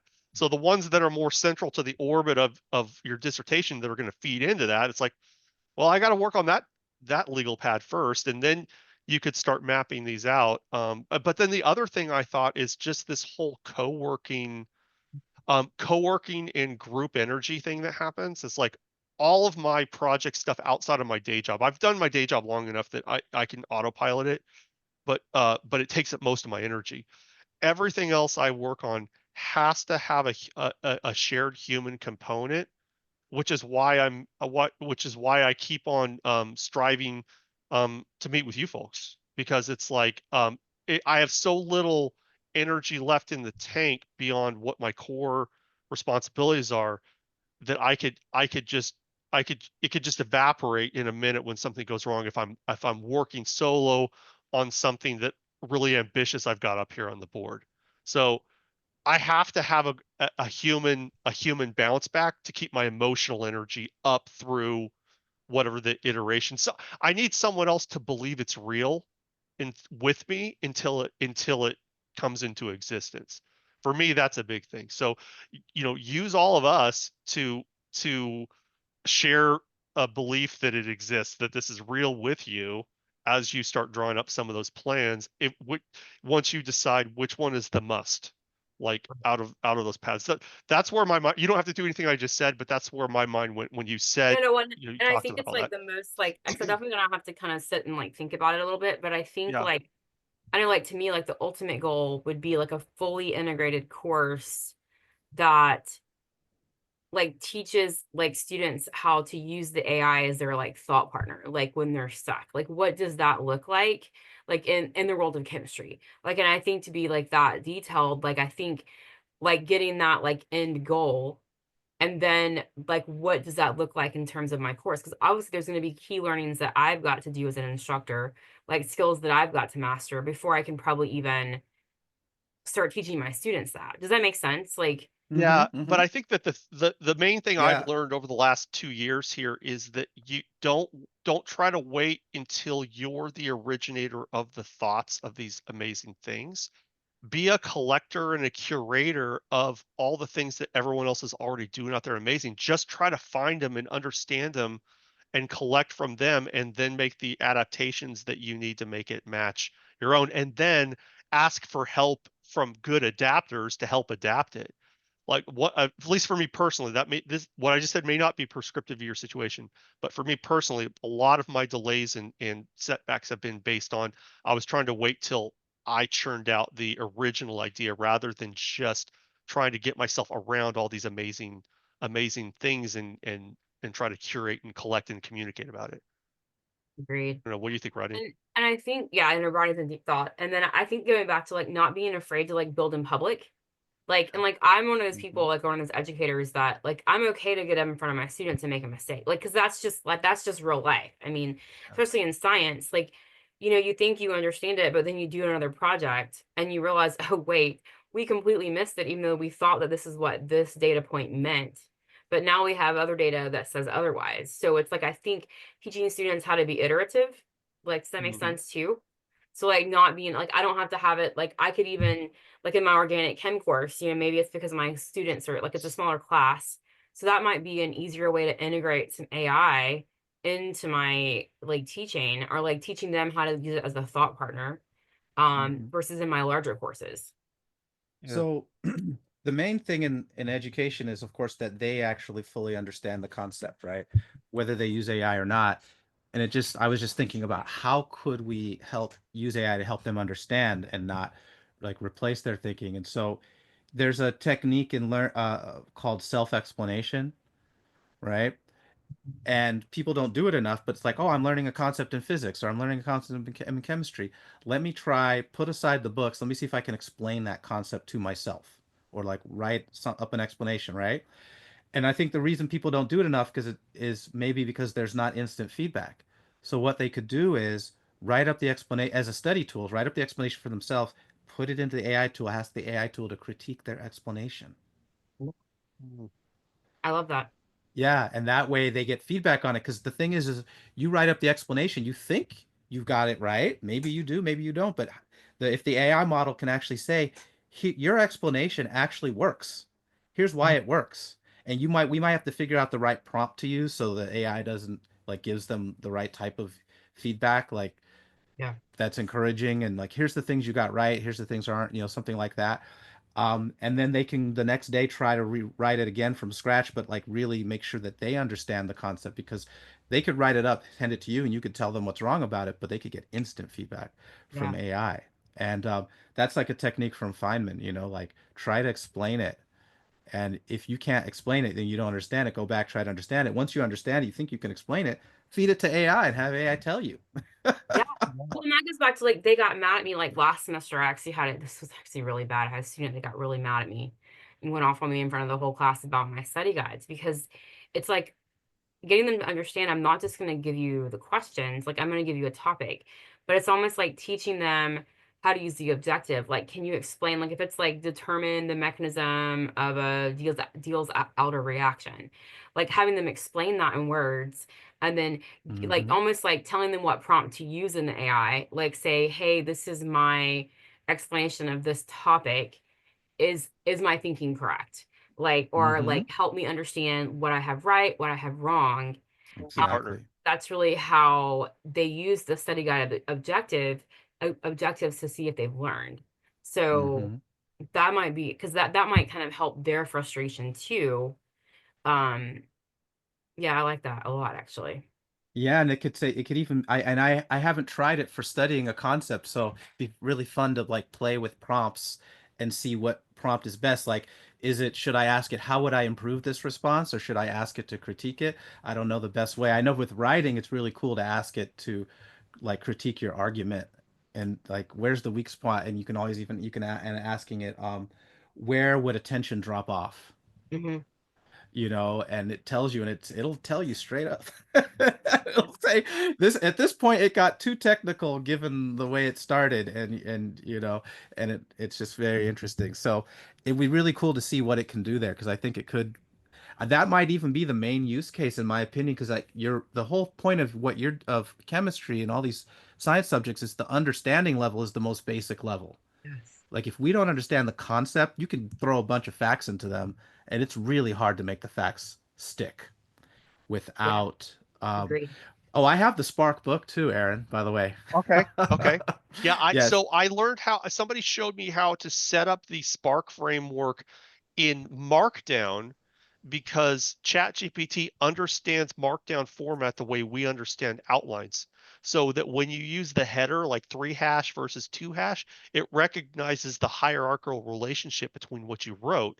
And so in the example I just gave that I shared in the chat, it leads you on a dialogue with ChatGPT where it remembers to ask you each of the questions that were listed in that hierarchy of the Spark framework, and only give its final suggestions and answers after you've dialogued with it through each of the questions. Oh, And this might be a different Spark framework than. Yeah, this is a different Spark framework than I've okay, was yeah. referring to, but okay, got it. Just another thing that me and my some of my friends are playing with for that back and forth dialogue, that we'll post this into ChatGPT and then go into vocal mode while we're driving, and like have it on a headset, just and then continue talking back and forth a question or something like that. Love it. I think this is all great. Like, I mean, I'm definitely going to be I'm going to try to put some stuff in our like group chat this week. Cool. As I'm Yeah. kind of like, I'm going to try to explore this, because I know, like, I just think it would alleviate some of my frustrations and pain points, because there's just only so much of me. I think that's the hardest thing too as an educator. And I mean, like, even in all of our jobs, like, I feel like they always want so much of us, but we only have so much to give. And it's like using these tools to almost like make it like we can be more present. But if I can teach my students how to get better feedback that I can't always give them through an AI tool, I think that's such a a step forward in their learning, but also in helping them feel like they're still like doing the learning without me like standing over them. Mm-hmm. If thought work as becomes a commodity, this is trying to place it into the areas where we still have gaps and we still have needs to support us becoming better thinkers, rather than to be a replacement for our thinking. Right. Yeah, 100%. I think that's the key. Well, I know I hate to have to cut this short too, but I appreciate y'all so much. Um, and I just am so grateful for the community that, you've really curated here, Aaron. So I appreciate that. Oh, no, it's great. I love you guys. And what's cool is that if we put this out with the recaps, everyone has busy lives, but we got 12 to 20 other people who are deeply passionate about these things, and they can cheat space and time to be part of this conversation. Next time we do one, people can jump in and just stay connected in whatever way makes sense, asynchronously. So yeah, I appreciate you guys so much, and having a lot of fun. Hope you are too. Yep, and Rodney, this was great. I appreciate you sharing your backwards planning today. It's definitely what I needed. I didn't realize Awesome. once I did need that thinking, because it's just, I think we're bad about getting stuck in a rut. And even though, like, I probably have heard that at some point, and I think you even might have explained it to me a little bit at the conference too. But I think just like hearing it again is so important for especially what I'm about to embark on, this massive project at work. So I think that's awesome. Awesome. Well, Very thanks. I'm good. glad it could help. Okay. Well, you guys have a great Saturday. I'll look forward to, we'll get another one going in 2 weeks if you're able to make it or catch it on replay. I think next week, Fis is going to take us through his AI dialogue framework, where he Awesome. has vocal conversation back and forth with AI using Tana. He's kind of built a system that he's just rolling out right now on that. So he volunteered to step up for us on that. So Awesome. Wow. All right. all right. Have a Awesome. great week. Yep, you too. All right. Bye, Appreciate y'all. you You guys. guys. Yep, Talk soon. bye.